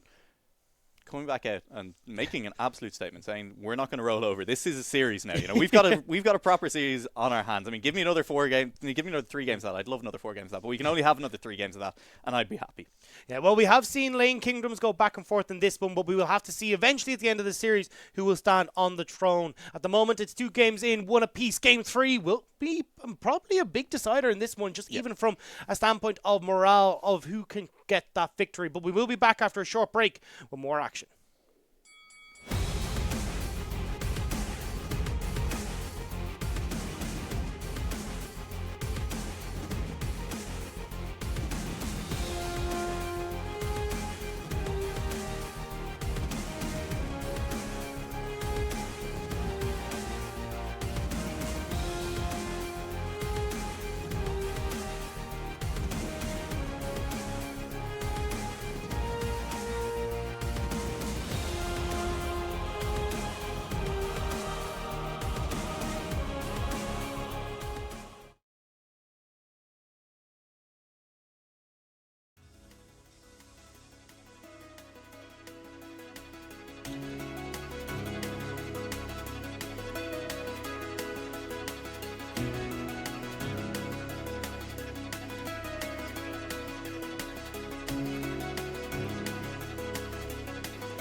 both teams are still alive in this Dragon Division best of 5 as we're tied up at 1-1 going in towards Game 3. And I mean, we've seen 2 standout performances in one in the first game coming through from the side of Bart the Bone. Next time it was Flying Snakes who end up standing up and being accounted for. Now going into Game 3, we're already talking about changes across the board in Game 2. We're certainly going to need them for Game 3. Yeah, definitely. And what we're going to need to see is junglers actually paying attention to that top lane. There was kind of a gentleman's agreement almost in that game that the junglers were just not going to touch the top lane at all, and ended up massively benefiting the Flying Snakes. Snorlax Shiny on that Lewy absolutely popping off, taking down the Jax multiple times in the lane, and then by the time anyone actually started coming to the top lane to try and deal with that Lewy, just finding 2 kills in it, 1v4, 1v5. Yeah. Well, there wasn't ever quite a 1v5, but 1v3 and 1v4, still finding those kills and then getting away. And it meant there was huge pressure across the rest of the map. We saw Ezreal and Braum able to just sit in the bot lane versus the Nunu, I think, was defending the bot lane outer tower against him.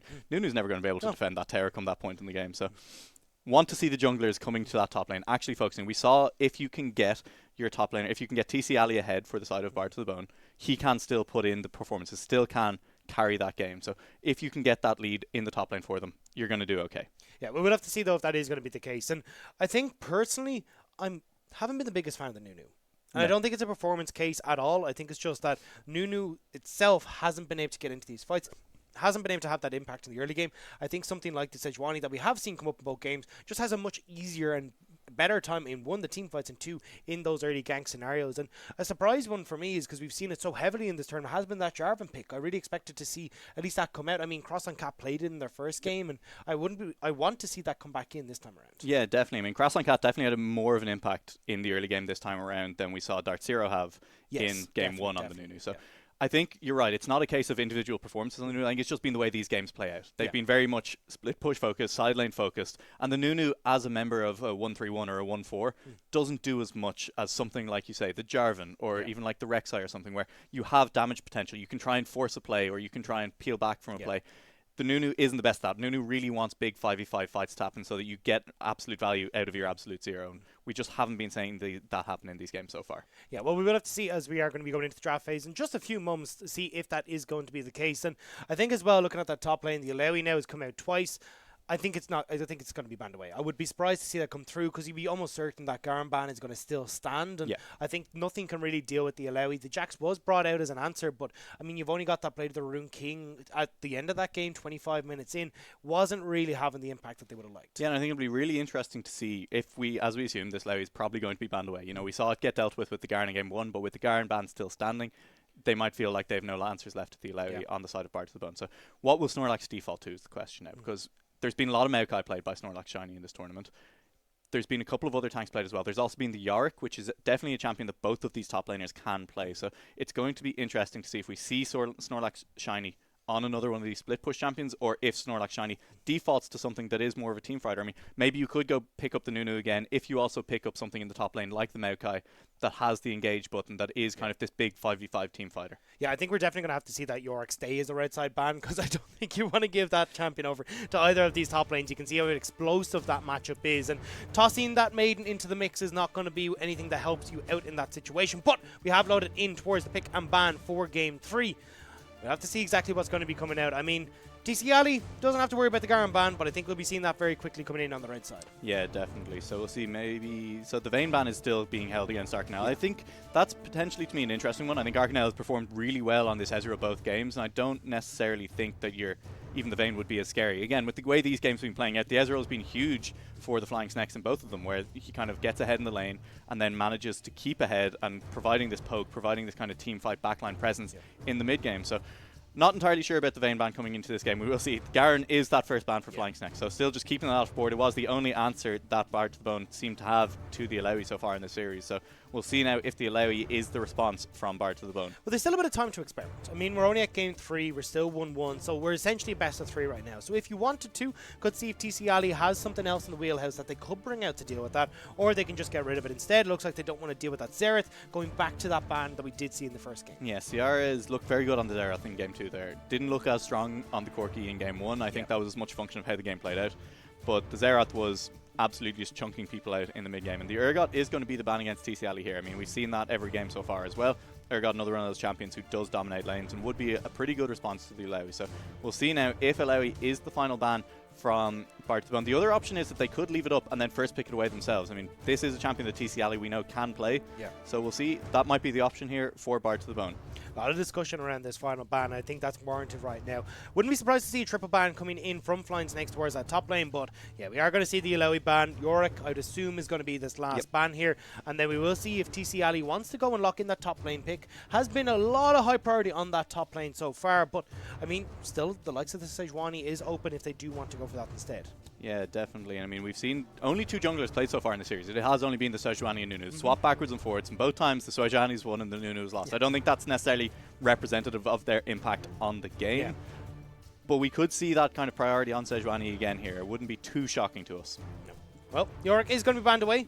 We'll now get to see, of course, actually with that, the Shen will be left open. So this is actually more of a pick away, I feel, from the opposite side. I mean, you've got Snorlax who does play that. You also see Serendip does play that in the bottom lane as well to great effect. So I feel like this is more kind of a take away rather than a pick for. Yeah, definitely. So that is a champion that TCL's played in this tournament. It is something that has a little bit of a split push presence. You're not as likely to just be solo killing people in the side lane or kind of 1v3ing people. But you also have a much better ability to join team fights. You know, you have the Shen ultimate, the Stand United, and the TP means that you can almost always join a fight come the mid game. So we'll have to see what the answer is going to be here for Snorlax. I mean, it means you can potentially bully that Shen quite hard if you have another lane bully to pick up. There are a lot of them banned. Or you can go to something safe like Maokai and just farm the lane out and then potentially hope for a big team fight impact. Yeah, well, we have seen, of course, the Shen can do very well now up against those big tanky members. Grasp the Undying works wonders there. You've also, of course, got that percentage health just coming in off of the queue, which a few patches ago did get buffed, so it does help out a little bit when you're in that tank v tank matchup. But we are going to see that Cross on Cat will get their hands back on the Sejuani, so no Nunu this time around. The curious question here, though, is for the side of Flying Snakes. No jungler locked in, no support locked in. I mean, do they try to go towards the support, try and get something that can be paired very well with the Sivir, or do you see them trying to go for that jungle pick here? I think I'd kind of like to see a jungle pickup here. I think you've got the makings of a really nice teamfight comp with your Orianna, with your Sivir, picking up something like the Jarvan, really good at locking down that Swain.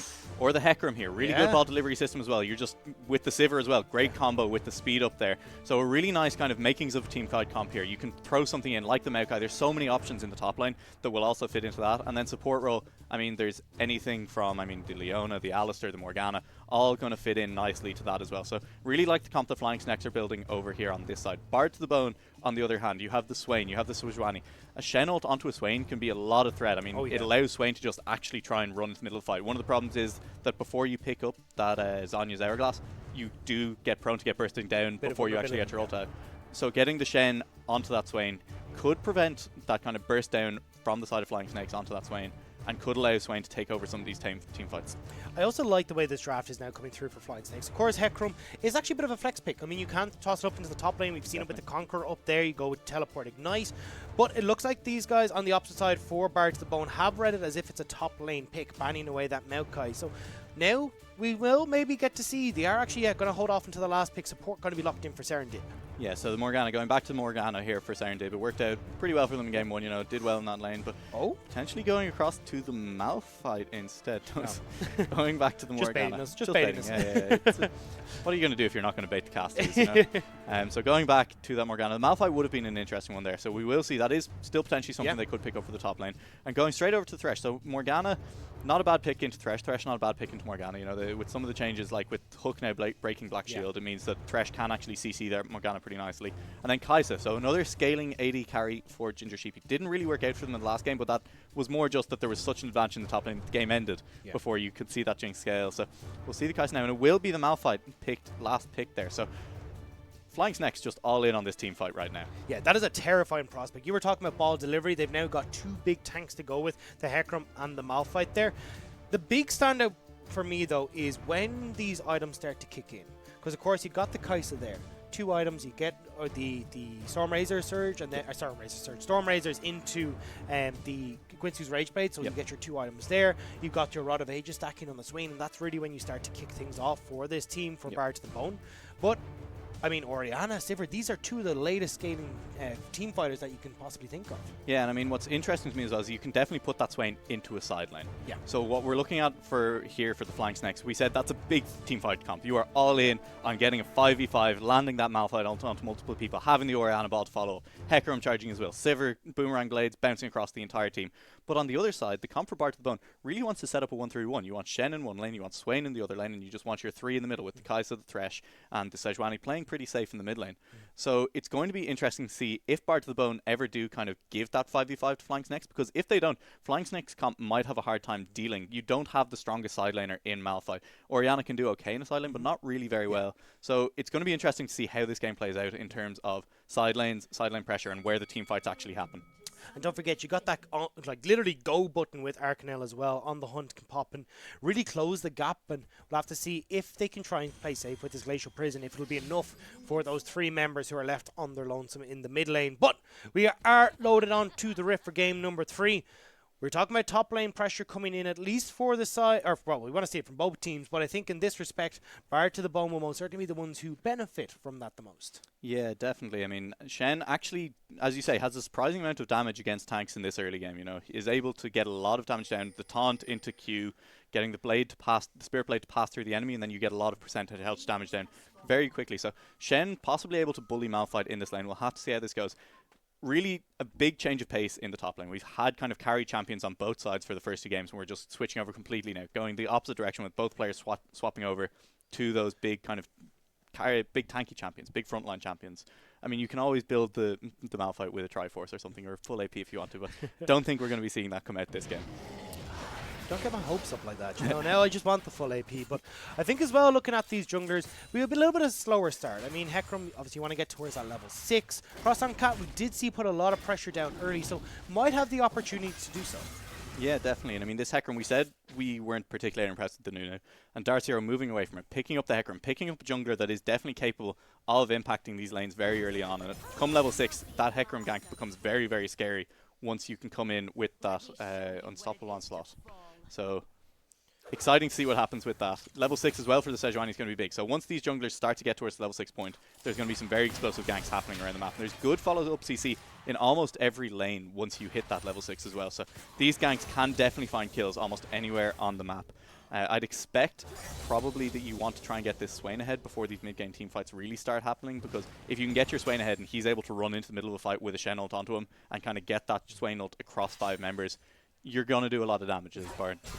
We have seen previously how devastating these Swains can be when they manage to get several of those, or that damage across several different members. It was actually in our games earlier on. I believe it was no, can't remember what division it was, but definitely have seen how strong this Swain can be. I got a little bit worried as I was catching my eye up onto Cross on Cat there, taking very low on the blue buff, just have that smite to try and stay up. So this is the thing, Darth Zero, yes, does very well when they actually get into the team fights, but you can see going for that Conquer Rune instead of that Electrocute, so definitely looking towards that team fight more than the gank-heavy, bursty style. Yeah, but I mean, even with the Conqueror, you can do a lot of damage very quickly with this Hecarim, especially once you hit that level 6, just getting the devastating charge in, using the Onslaught of Shadows and 2 Qs is your Conqueror stacked immediately as an early gank here onto the mid lane by Cross on Cat. Not quite able to get the never move there, so Sierras will be able to take a step back. Smart call here as well from Sierras, holding that wave in place, which means that they should be able to slow down this pressure and avoid anything that Cross on Cat can try and put out. Yeah, we're looking at both junglers on the top side of the map, so might be looking for a play onto TC Ali here from the side of Darth Zero, but he is backing away now, heading towards that mid lane. We're seeing again Cross on Cat trying to pressure this mid lane early. He did the same thing in game 1 and looked for these early kills, but this time it's Darth Zero looking for play, and Hecarim is pretty good at this. Yeah, has managed to connect on towards Lick, not enough damage coming through. Sierras underneath that turret was not able to follow up, and maybe not expecting the speed coming through from Darth Zero. Yeah. He's definitely got a lot of damage that can come through with that devastating charge. Yeah, I was going to say it can be early as difficult as a laner this early in the game to judge just how fast the Hecarim is actually going to arrive in your lane. You know, your jungler is shouting at you, I'm going to gank, but you don't expect him to come charging in at kind of 400 or 500, 600 move speed that early in the game. So really good gank by Darth Zero. Nice to see an attempt at making early plays, and actually this time around it's going to be Darth Zero who's making the wraparound rather than Cross on Cat. Lick does still have the flash available. Now we're going to see the flash from Sierras, the Ignite as well out of nowhere. They managed to take out the Swain. So Sierra's feeling themselves after this game too on the Xerath. You know, just that aggressive flash forward, aggressive flash ignite. This is the first time we've seen a proper combat ignite out of anyone in the mid lane in this series so far. Potentially even pushing for a plate. Going to be difficult to take that down this early in the game, but really nice start here for the mid laner of Flying Snakes. And as well in that top lane, we are seeing TC Ali trying to get their lane dominance back in shape after that game too. Has done a lot of work against Snorlax Shiny. Actually will be able to get this plate. I was surprised that they would be able to one more auto. There it is. Sierras does take a lot of damage. Vision of the Empire does go down and connects as well. Cross on Cat has the flash available if they want to try and get onto this Orianna, but unfortunately with no Q available will not be able to get that charge in. Yeah, it would have been a risky play. There was no flash left on Lick to follow up, so even if the... Oh, great hook. That is a fantastic hook. Black Shield has gone down. Not going to be enough just yet, so Ginger Sheepy takes a lot of damage on the way out. You see, though, do have Sejuani in the wings. Riot Poly trying to see if they can bait them in. The bait was successful. You've been bamboozled. Arcanel is forced to flash away, but not so lucky for Serendib. Trying to see if they can get the wall to flash over, but there's too much CC, too much damage, and too much death. Yeah, well played to give that kill over to Ginger Sheepy there. I was a little bit worried that Serendib was going to make it close enough to the wall as they waited to actually flash out, but no such luck for the side of Flying Snakes. And really good pathing by Crosson Call. We've seen some good pathing to find these ganks in both games, and managing to find an advantage really for the first time for Bard to the Bone in this series. You know, we've seen the aggressive pick of Lucian in the game 1. In game 2, it was just the Jinx. But this is the first time we're seeing Bard to the Bone early on getting an advantage in the spot lane. And Arcanel off this Ezreal now looking a little bit less terrifying.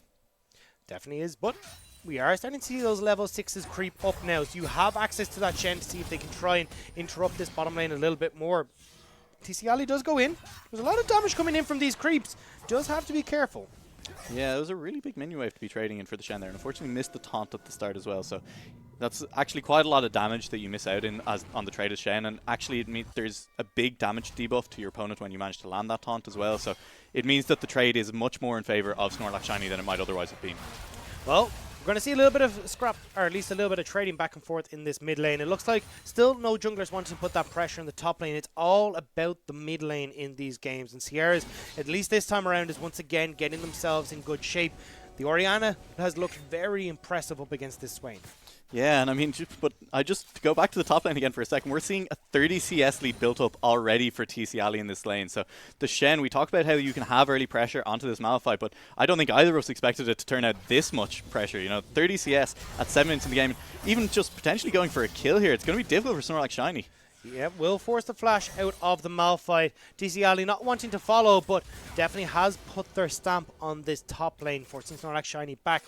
And this is potentially an issue when we're looking at that 1-3-1. Usually you're kind of like, oh, you know, Malphite, it's fine. They can just go in. They've got that ultimate. You do Malphite things regardless. But it's that big split push that we were talking about that is possibly opening up for Bard to the Bone now. Yeah, and given how we've seen this top lane play out in the first 2 games of the series, I would not be surprised to see a relatively early Tiamat come through onto this Shen. You know, you're probably building into that Titanic Hydra quite early. So this Shen, if he gets far enough ahead, can actually be quite a big split push threat. So you have to be aware of that on the side of Flying Snakes. And I do still want to see junglers at some point pay attention to this top side of the map. But there's an Inferno Drake, you know.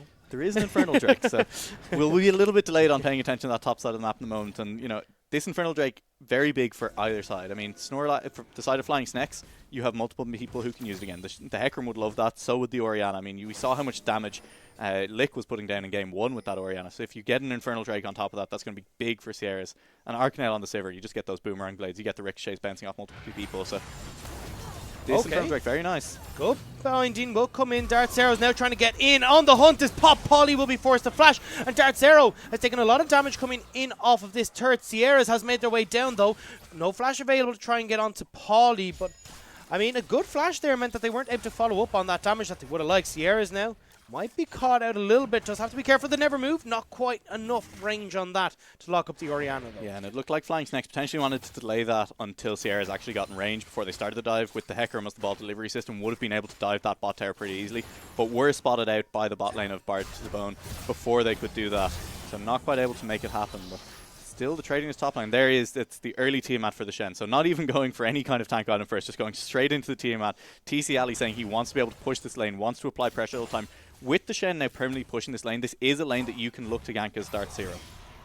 I mean, I think they definitely need to do something. As Snorlax Shiny is taking a lot of hurt from TC Ali. And as well, don't even forget, I mean, you've got that double ultimate combo as well. That is such a potent combination to have the Unstoppable Force alongside the onslaught of Shadows. We'll be able to get TC Ali CC'd for quite a bit of time. But, again, we're seeing actually may now have the opportunity to do so. So a little bit unfortunate there for TC Ali that you don't have the smite on that top lane Shen. And there's really no one around here for TC Ali though. But they're Swain winning, it moving doesn't up. matter. That's the Conqueror. That's going to be the Rampage doing the work. A flash away from TC Ali, but still have the Ghost there, still have the move speed, and one more helicopter will end up whipping about and taking out this Shen. Will actually be the Swain that ends up falling across as well. A double kill comes in for the Hecarim. Yeah, so the Sejuani was just on the other side of the map there. It was a 2v3 on the top side for the side of Bard to be Bard to the bone.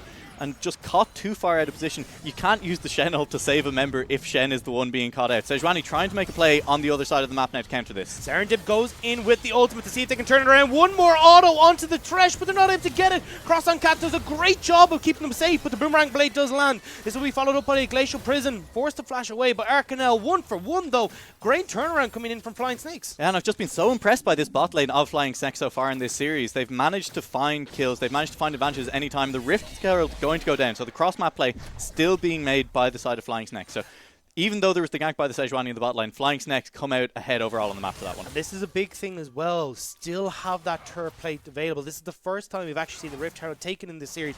We'll still have the opportunity to go and grab a bit of that extra gold. We'll have to see if that Hecarim is going to be able to do so. And as our observers kindly bring up all the extra gold, you can see that that is definitely on the horsey so far. Yeah, a lot of gold on the horsey. Pretty big advantage in the mid lane as well for this Orianna. Has quietly opened up a 20 gold lead. And in the top lane, the lead's still going over to TC Ali. 500 gold lead in the top lane. So leads in different places around the map right now. I mean, playing around this mid lane has been working so far for Flying Snakes. You know, they've managed to find that kill. Orianna at 1-0-1 does have that advantage and will be able to push in this Swain pretty happily from now on. But this Infernal Drake being started up by the side of being for Bard to the bone. Serendip is actually going to die over towards, I thought it was going to be the Infernal Drake with the Ignite going down, but have managed to dissuade them off to this. Now you can still take the fight here. Teleport is available on both sides as well for the top laner. So if this is going to be a fight that they want to go for, could be a 4v5 opportunity. Sivir still coming out of the base though. He's either trying to hover around, wait for this Sivir to try and catch up before they try and take this fight, but it's adding more and more damage onto the health bar of Darth Zero. Riot Poly trying to see if they can come up. See, maybe if they can get a steal. Only 6 health, but unfortunately with that attempt will end up giving across their life. Yeah, baited in by the fact that there was no smite on the Darth Zero. Poly ends up going down at the end there. And as you say, there was teleport on both sides. There was a Shen ult as well that could have potentially been used. But I think Lick was happy to just sit in lane. Bard to the bone, the call was just to give up that dragon at that point. You were down, remember, you didn't have your jungler. Unfortunately, Poly got baited in by the chance of the steal. So no big plays to be made about that Infernal. And it goes over cleanly to the side of Flying Snakes. You see, still in this top lane. Snorlax Shiny does have to be careful. Slow does land, but TC Ali not able to close that distance. My eyes are drifting back down towards this bottom lane now, though. We got a 15 CS advantage, or 10 CS advantage over towards Arcanel here. But the big thing as well is that we're seeing an old school build come out from this Kaisa, going for the Infinity Edge. So it looks like if you want, you can pick up that pickaxe here. Give you the option to upgrade your Cathian Rain. But we'll have to see if they decide to do so. But with 2 kills already onto Arcanel, this Sivir is looking very strong. Yeah, and the kills on the side of Flying Snakes are almost really where you want them to be. You kind of want this Hecarim to be... The 3 kills on Hecarim are pretty good at this point in the game. You want to be rushing towards that Triforce, get it as early as possible, and then after that you want to start getting kills onto your Orianna, onto your Sivir, and get them scaling towards their 2-3 item power spikes. For the side of Bard to the Bone, I really want to see the proactive Shen ult somewhere. You know, if you pick Shen, you need to be making proactive plays with it around the map. Maybe get a gank with Crass on Cat, maybe get Lick just running at his opponent laner, get the Thresh running in, and get a Shen ult down somewhere. Get an advantage. That's what you pick the Shen for. It's not to save people, it's to make proactive plays. With Hecarim hanging around the top side of the map though, there is potential for TC Ali to be engaged on. It looks like that's what's going to happen. There's the onslaught of Shadows. Devastating charge will land as well, but it's only kind of pushing TC Ali further away. The Unstoppable Force will be used, will connect, but Glacial Prison goes wide, and unfortunately that will spell doom for TC Ali. They will manage to get one back with Lick, who's here. Darth Zero now trying to get out. A great shockwave, and the devastating charge to follow it up. Lick is now in no man's land, caught between the horse and the robot. It will be the robot that manages to pick up the kill though. A little bit unlucky. Fail flash at the end there for Lick, but just it looks like it's Flying Snakes who are proactive the whole time. This is literally what I was just saying, is that I want to see the Shen making proactive plays, but it's Flying Snakes who are making the proactive play. You've got the Hecarim moving top, and then it's the reactive. You have Sejuani and Swain coming over to try and counter the play, but it's just that little bit too late. Rift Herald is going to be used in the top side of the map for Hecarim, so unfortunately for them, turret plates have just fallen. You won't be able to get any turret plates off this, but potentially still going to try and be able to get a lot of damage on this tower. I don't know if you can get the first tower off this, but TC Ali a little bit too far forward maybe. Does have to be careful. I mean, they can still do a lot of damage to this Shen underneath the tower. No unstoppable force available or shockwave, but you can see command distance is only enough. Titanic Hydra. And here comes Hecarim. Does manage to connect onto TC Ali. Cross on Cat will keep the distance though, but it's not enough. Orianna is there. Vision of the Empire will try to slow them down, but they got the kill, they got the tower. I mean, they're getting everything. Yeah, TC Ali is playing like a Shen who's built that Spirit Visager, built that Sunfire Cape first item, but has only got that Titanic Hydra. And I mean, you get a little bit of health out of it, so it is a little, you look deceptively tanky when you're playing it, but you don't have any of those resists, and so you are going to fall if you just try and stand in front of 3 members under tower. So well played by the side of Flying Snakes. Do manage to take down that top tower, and there's advantages all through the top side of the map and running down to the mid side for Flying Snakes at the moment. And this is the thing now, I mean, you've gotten this Malphite out of the lane, becomes much more potent as you start to look towards skirmishes and team fights. You can see they're roaming down towards this mid lane, trying to force a reaction out of the opposite side. On the hunt is Pop. Riot Polly went in and now realizes maybe I shouldn't have done this. Cross on Cat is here though, the boar will try to connect. There's the proactive plays you were talking about. TC Ali's here, but a great binding from Serendib will shut down all of that aggression. Yeah, and I know that feel there, right? Exactly. More plays in the mid lane. In the mid lane, Dartzero goes underneath the tower, sells. Yoink! I'll have that bounty, thank you very much, as Lick managed to pick up their second kill of the game. And it's not over yet. Snorlax Shiny potentially being caught out here by 2 members of Bar to the Bone. Is it ever really over? Because even in that bottom lane, you can see the Morgana goes down. Arcanel is trying to see if they can get in onto Ginger Sheepy here. The aggression in the river has gone amiss as both teams decide to back away from that with that kill going across. Yeah, and so all this started with a little bit of a disjointed aggressive play by Bar to the Bone in the bot lane. You saw the Thresh go in, but the Shen ult was a little bit late, which meant the Shen ult ends up going on the Kai'Sa in the attempt to re-engage, and I know those feels exactly. You have the Shen coming and shouting, I'm coming, you get close to them so I can taunt them. We saw the Kai'Sa flash forward, but then as soon as Shen arrives, got bound, so there was no attempt to ever get that taunt down onto any members of Flying Snakes. And then after that, further aggression in the mid lane was punished. Dartzero tried to dive the Swain in the mid lane and just didn't have the damage. So we've seen a Cross on Cap potentially looking around for this Scuttler steal, not going to find it, but you can see now Snorlax Shiny has kind of been unleashed around the map with the takedown of that top tower. He's now just looking around, always looking for this ult, trying to find a play. And with the ult now available on Orianna as well, you have to be careful of the ball delivery system.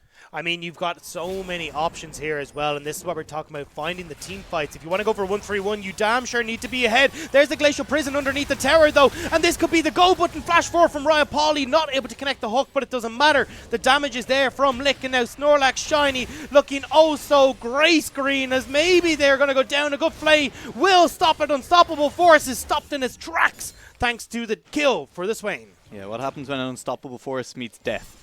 Well, the answer is nothing. Turns out it's death. Yeah, it turns out it's death. You really aren't going to go anywhere. So held onto that unstoppable force for a very long time to Snorlax Shiny. Ends up only using it as they were about to die. So a little bit unfortunate. Hecarim trying to go in mid lane. Good hook from Polly though. The onslaught of shadows is not going to be enough. Cross on Cat will just about manage to escape. I thought Dartzero was going to go down, but unfortunately the burst damage from Lick is not enough. Yeah, so really close up to both junglers falling over there, but manages to save the mid lane tower. Dartzero, that was definitely going to go down for sure otherwise. So well played there by them. Manages to save that, and we're seeing maybe a little bit of over-aggression starting to come out from the side of Flying Snakes, you know, thinking they're maybe a little bit stronger than they actually are and giving up a couple of kills. And this is what we're talking about, was the timings when it comes to those items. Rod of Ages completed onto this Swain. Looking at the Infinity Edge done as well. Gwynsu's Rage Blade is started with that recurve bow. The carries on the side of Bar to the Bone are starting to hit that point where you've really got to watch out for them. Yeah, and so it's true. So Flying Snake in the defense, they are actually very strong right now. Those item spikes, they're hitting them as well. You've got the Triforce onto your Hecarim. You've got a Luden's Echo onto the Orianna. So you're starting to do a lot of damage as well. There's the Essence Reaver already completed onto the Sivir. I mean, it's not the typical first item build a lot of the time. And there's a BF Sword as well. So possibly building straight. I think IE into the Essence Reaver is something we're seeing more and more nowadays. Generally in the other order, but this way around can work too. So we'll see now as there's a Mountain Drake spawn. Dartzero's not got a lot of health here, so it needs to be careful if they do start this.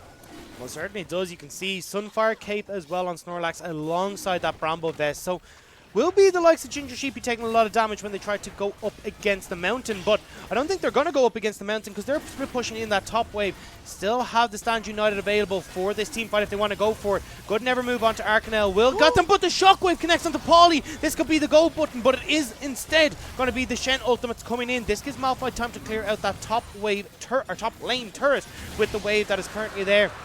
They do have to back away though. Flying Snakes do not want to take this fight right now. Yeah, so you can take the top laner off the split push, but you can't take the split push out of the top laner in this case. Snorlax Shiny, even on that Malphite, is still looking for this split push in the top laner. We saw one of the problems that can happen if you do pick a Shen there, as the fight's still going on. It never does. It really never ends. No, it never will. You can see that both of these teams are out for blood, or, you know, a couple of rocks at least for Snorlax Shiny, as they will eventually manage to take this turret down. And Malphite, it turns out, even though they can't join the team fight, there's enough pressure coming through from Flying Snakes to force TC Ali to try and come in. Dart Zero is up here to try and help out the top laner, but Snorlax Shiny says, I'm fine, as the rest of the team pushing on towards this tier 2. There's no minion wave there just yet. There's no real vision for them either, so they do need to be careful of being engaged on.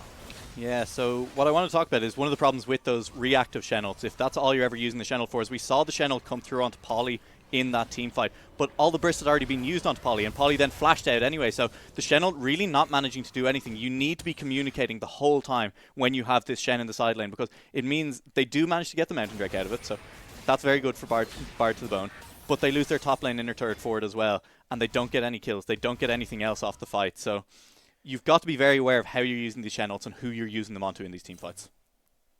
And I don't think the team fights are going to stop anytime soon. We're at the 21-minute mark, which means Baron is on the board. And I mean, we haven't seen a huge amount of priority put onto the vision around this Baron, but it looks like as this series has gone on, it's become an even bigger and bigger importance to these teams.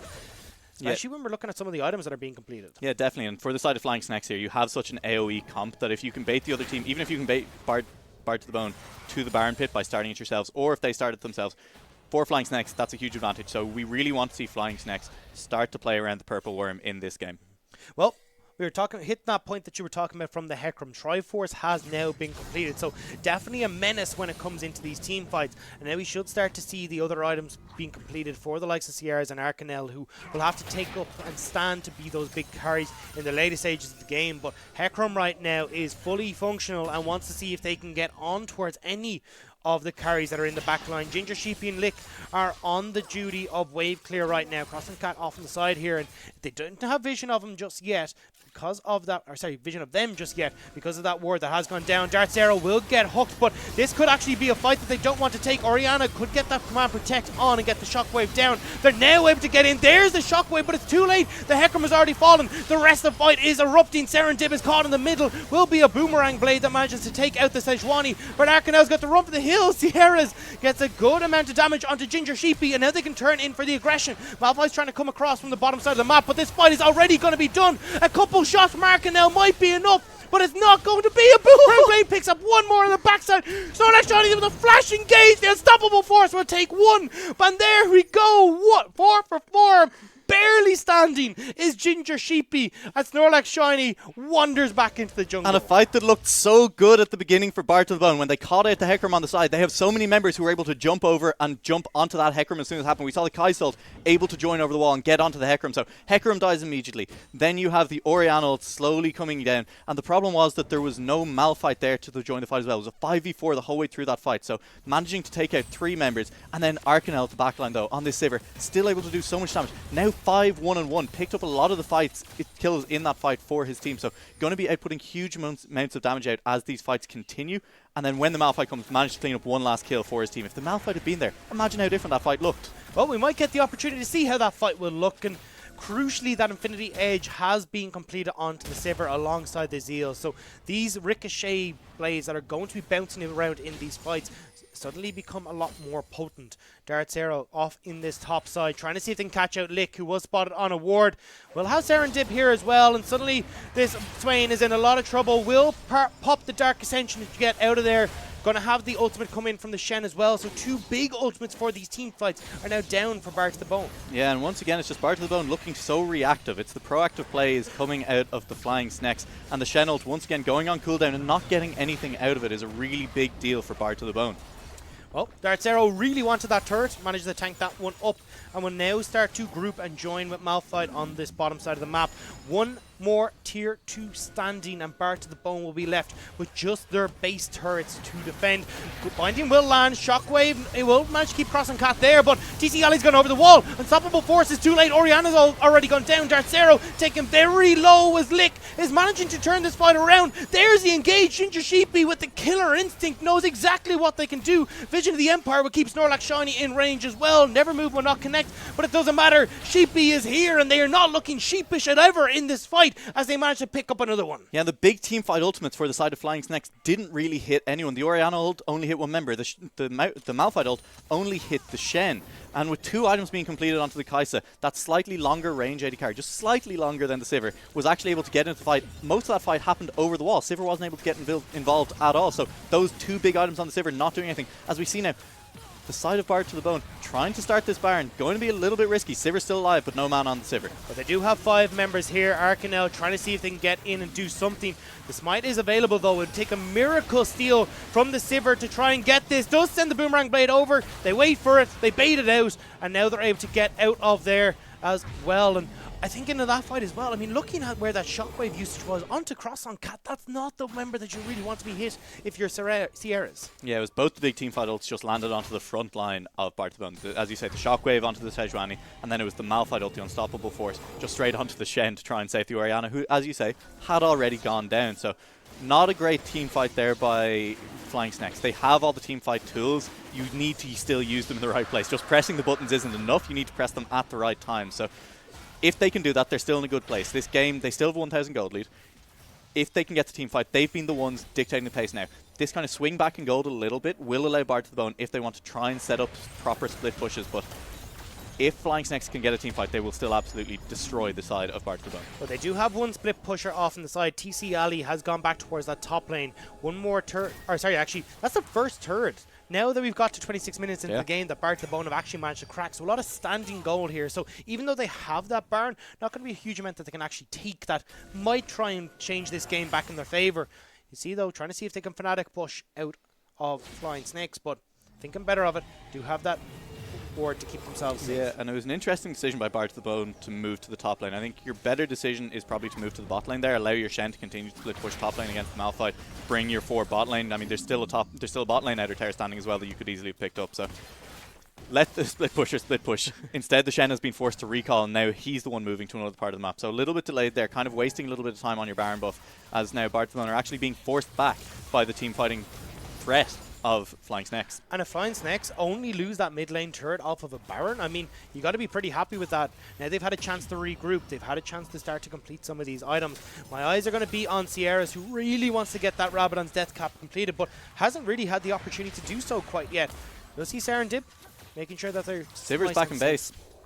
Yeah, they're not going to be able to take this fight. They have to be careful. Cross on Cat could go for the Glacial Prison. The hook does land, and this could be it. Hecarim's in the mid lane, but you're going to have that command. Or sorry, you're going to have the Shockwave. Will deal enough damage to Riot Pauly. Snorlax will go down. Not quite. Does get the flash slap clap as he manages to get M1, but Sivir's taking out Shen, so it's a 2-for-1 trade when all is said and done. Yeah, so Sivir was in base for the start of that fight, but it meant that she was coming back up the mid lane, and Shen was also in the mid lane. So Shen, with the Hecarim coming in as well, Sivir and Hecarim able to take down that Shen. And on the top side of the map, the fight going the way of kind of no one. It was a 1-for-1 trade in the end, but not exactly what you want to see. And the Hecarim Sivir now pushing up the mid lane.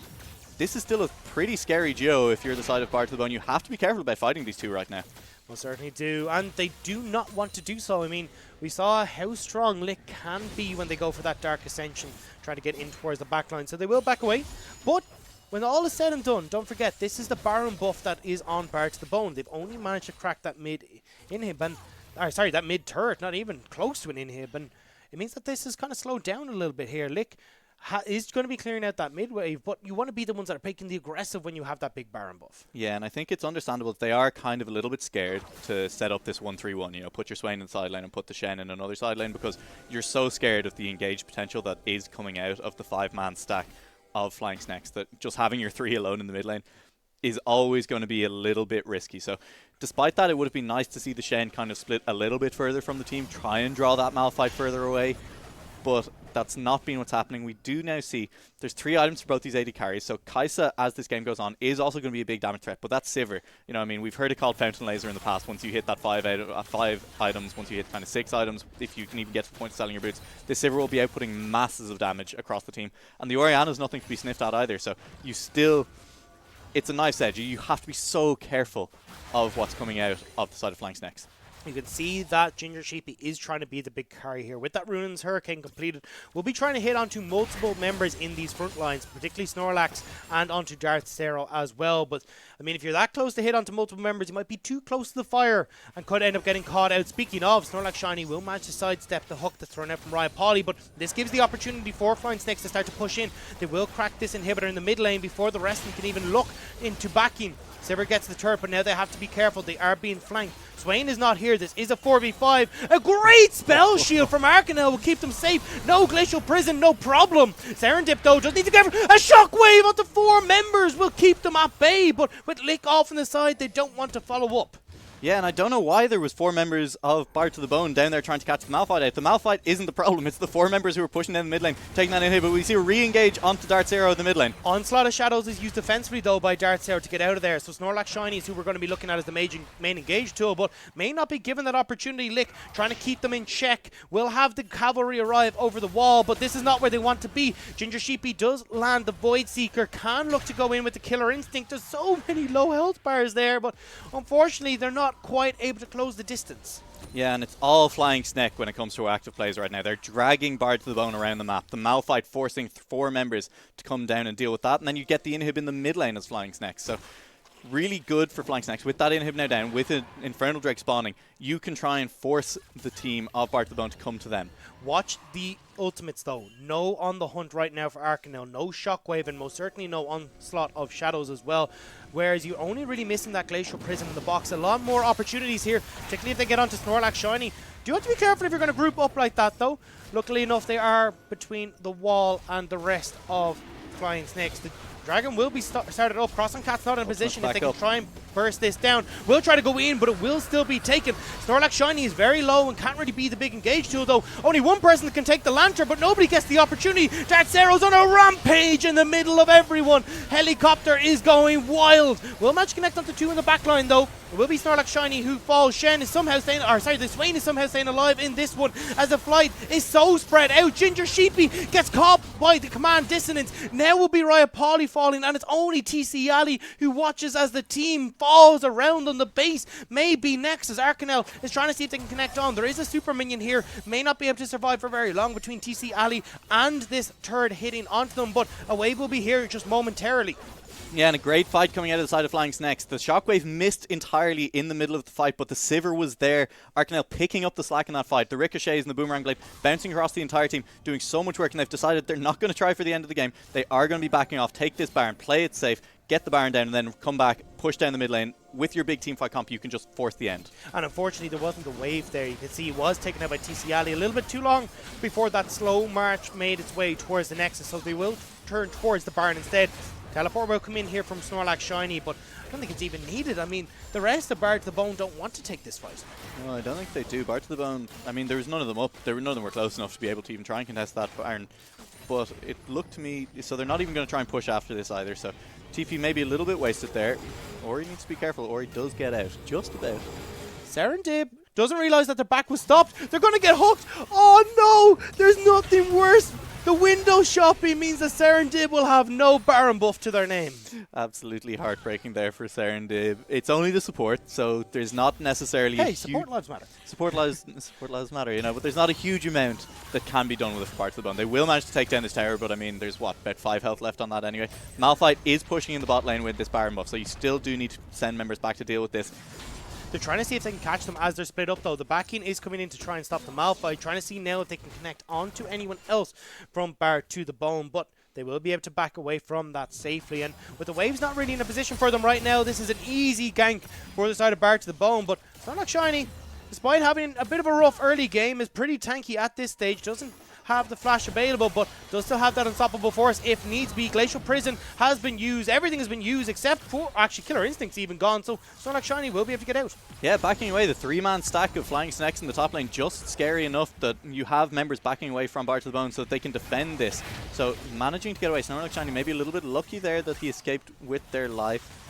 But you have a huge stack of Super Minions walking down the mid lane. Morgana's back alive. There is no Malphite ult for a little while, but you still do have the Onslaught of Shadows on Hecarim as that ball delivery system. So another big team fight here for Flying Snakes would mean the game. Yeah, and that's it. The combos that are available for Flying Snakes right now means that even with that unstoppable force down, you can still be a menace, even in a 4v5 situation if that is the case. As you can see, Malphite is still on the split push duty in the bottom lane.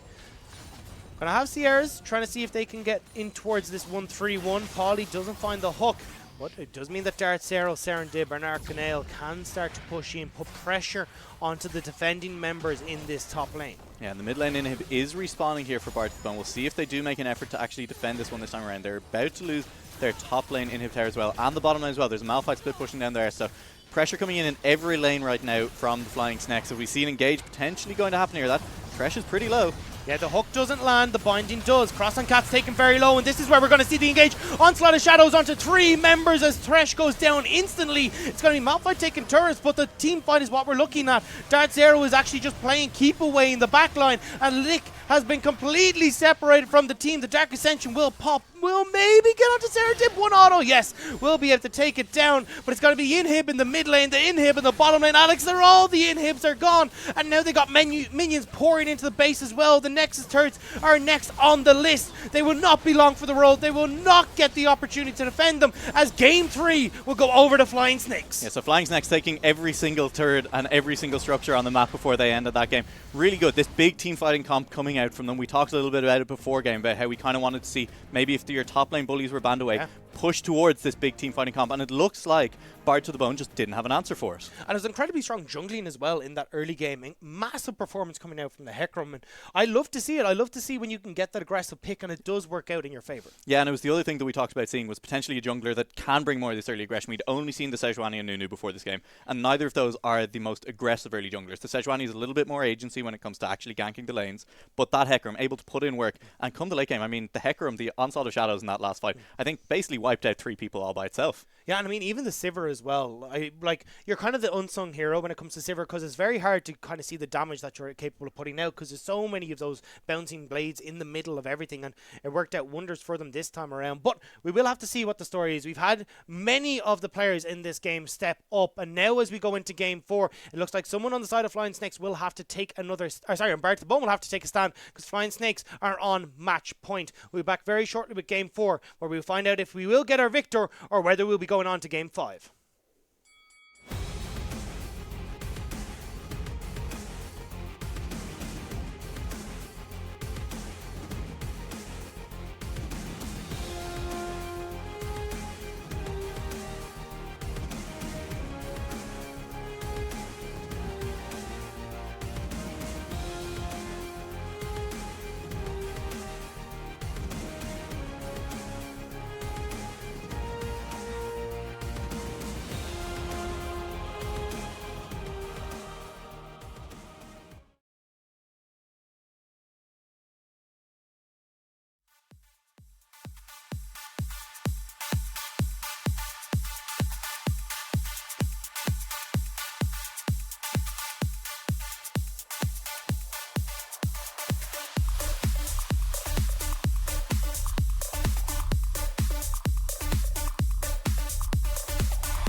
Welcome to the wild, no heroes and villains. Welcome to the war, we've only begun. So pick up your weapon and face it.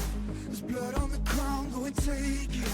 You get one shot to make it out alive. So higher and higher you chase it.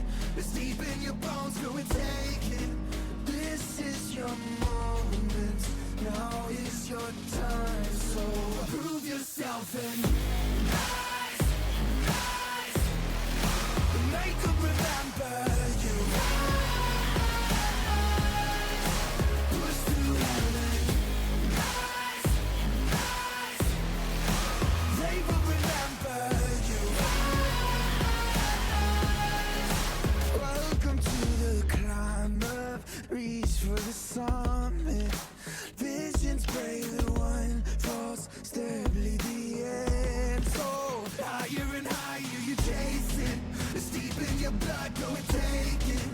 This is your moment. Take to the skies, go. Prove yourself and rise, rise. Make them remember you. Push through heaven. They will remember you.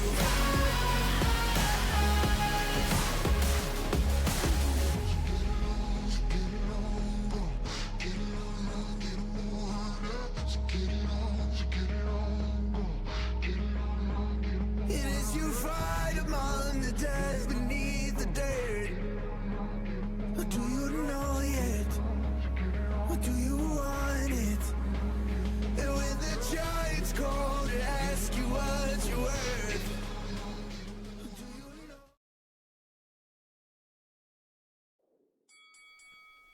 Flying Snakes soar into the lead after a great Game 3 performance coming in from multiple members on the squad. Now we got to see, though, if they can take it all the way and bring us to a victory, or whether Bar to the Bone will find what they need to take a bite back out of the Flying Snakes. It has been an incredibly tough series, though, very back and forth throughout. I will say that game 2 and 3 have looked fairly decisive for the Flying Snakes. You know, I mean, they've gotten their advantages and they've pushed them in the right areas. Even that last game, it went for quite a while, but Bar to the Bone never really got any edges anywhere they needed to on the map. They never really got a solid split push going. They never really took down any structure. I think they only took down their first tower 25 minutes into the game. Yeah. Which, when you're playing a split push comp that wants to have these pressure in the sidelines, really isn't what you want to be looking at. Yeah, and it looked so strong as well in the early game. Like TC Ali again on the Shen, had a great time into the Malphite, and then we kind of went, okay, cool, now go make the play. Now that you got that advantage, let's go do something. And it never really kind of came to fruition. It was the Hecarim that was way more proactive out of the two junglers. And unfortunately, Cross and Cat on the Sejuani just wasn't able to find their way into any of these lanes. Yeah, and that was kind of something we talked about before the game as well. We wanted to see someone going onto one of these more proactive junglers. We talked about the J4, the Hecarim, another one of those that can do that. There's stuff like the Rek'Sai, others that I'm definitely forgetting. Yeah. But there is a lot of these champions in the meta at the moment that you can play, that make these proactive plays early.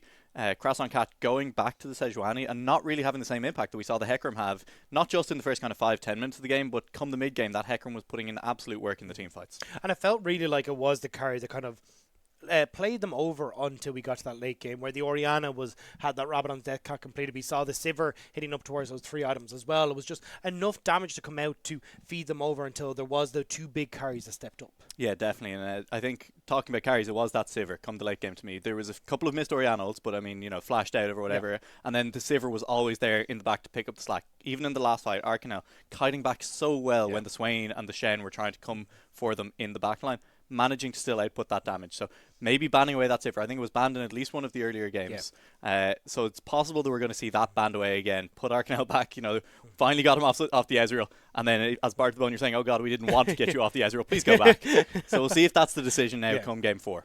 Yeah, and I think as well you got to hit on a good point there, which is the junglers. Getting that early game jungle, I think, worked wonders here. You kind of mentioned the Jarvan, the Rek'Sai. I think that was the big decisive pick here. I think the Sejuani has done their part so far in the series, but obviously could not keep up with the pressure this Hecarim put down. And the thing as well is that you can even lock in that Hecarim nice and early, and you can still play around that. You've still got the flexibility to move that up to the top lane, and makes it a lot more difficult in that draft to try and predict where people are going. Yeah, I mean, I definitely think either of these top laners, they both showed that they can play these kind of tanky style top laners and can also play these very, very aggressive split pushing style top laners. We saw even on the Malphite in that last game, we still had Snorlax pushing in the whole time, still split pushing on the Malphite. So the Hecarim, another champion that's very good at that. You take the Ignite TP, so you have a lot of kill pressure in the lane, and then come the mid game, you have that big team fighting presence. With the Conqueror, we saw even in the jungle, where you have a little bit less gold, you're still able to put out those numbers in the team fights. Then imagine what the top lane Hecarim would be doing for them. And I think the thing here is as well, like Flying Snakes, yes, won the game, but they didn't look insurmountable.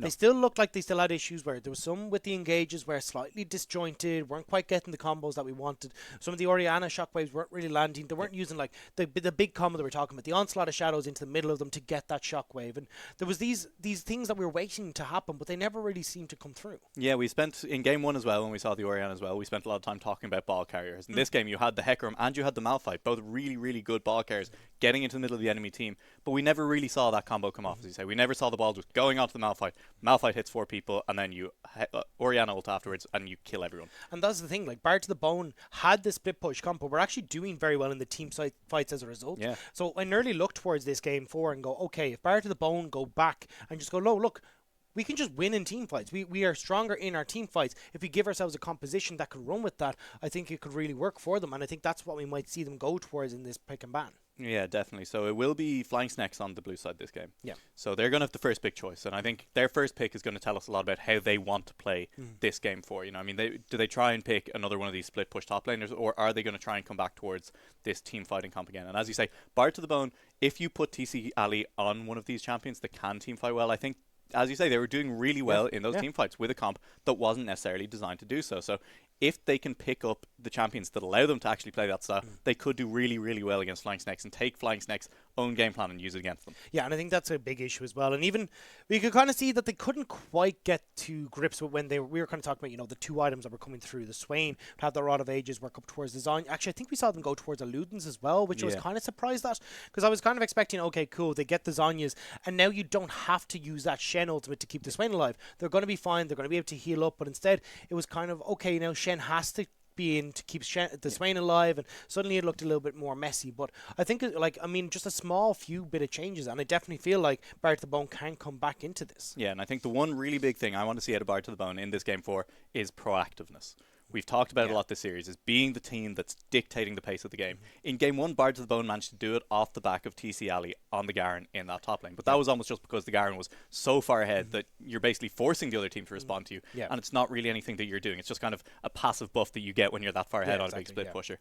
In game 2 and 3, we've seen Flying Snakes, even when they don't necessarily have a big lead, forcing plays, forcing Bard to the Bone to respond to them. So if we can see Bard to the Bone react to that and actually manage to start making some of those proactive plays themselves, I think we definitely do see a world where Bard to the Bone take us to a game 5. And we saw them do that in that first game as well. We had that teleport into the bottom lane by the Garen. We saw great TP flanks as well that were coming in, and they're able to utilize that to great success, actually drawing the members of Flying Snakes into these awkward corridors in the jungle, and they were like, great, now we've got you in our grasp. But again, it looks like once they kind of fall behind, the head goes down, they're not sure where they're supposed to turn, but they still definitely have the tools and the brains there as well to go, okay, cool, we know how this game wants to be played out, we know what we need to do here, let's just actually make it work. And even if they do fall behind, just go, no, okay, look, we've got better vision control, we've got these opportunities, let's see if we can do it. Yeah, definitely. And I think that was one of the things that was a little bit scary about game 3 as well, is that they still did have those tools. Shen is a great tool for those proactive plays to be made. You just put it onto the Sejuani dives into people, and you have a Shen delivered into the middle of the entire enemy team. But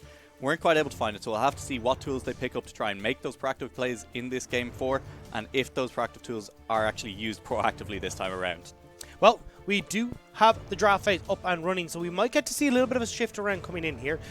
Orianna has worked out fantastic for both sides. Definitely one of the contested picks I'll be keeping my eye on. But of course, we are going to see the Garen banned away. Wouldn't be surprised to see the likes of that Xerath still be taken off the board against Sierras as well. Yeah, absolutely. Sierras looked like an absolute monster, but Sierras has looked kind of like a monster on any of the control mages that they end up on. You know, the Orianna looked really good in that game as well. You know, I said there was a few missed shockwaves late in the game, but that was a lot of just the respect that was coming out of the side of Bard to the Bone. It was forcing, they were just dodging the ball so well anytime it even ended up anywhere near them, you know. So that's not really anything against Sierras. If anything, that's pointing out how well they Riot played the early game on that last game. So we're seeing the Vayne. Vayne just this permanent ban against Arcanel, who's, it's got to be said, has looked really good on anything they go on anyway. Yeah. So again, I'm not sure about that Vayne. Maybe the Vayne is just worthy of the ban. I've never seen Arcanel on the Vayne. Yeah. So maybe genuinely would have just been going 1v9 in every single one of these games otherwise.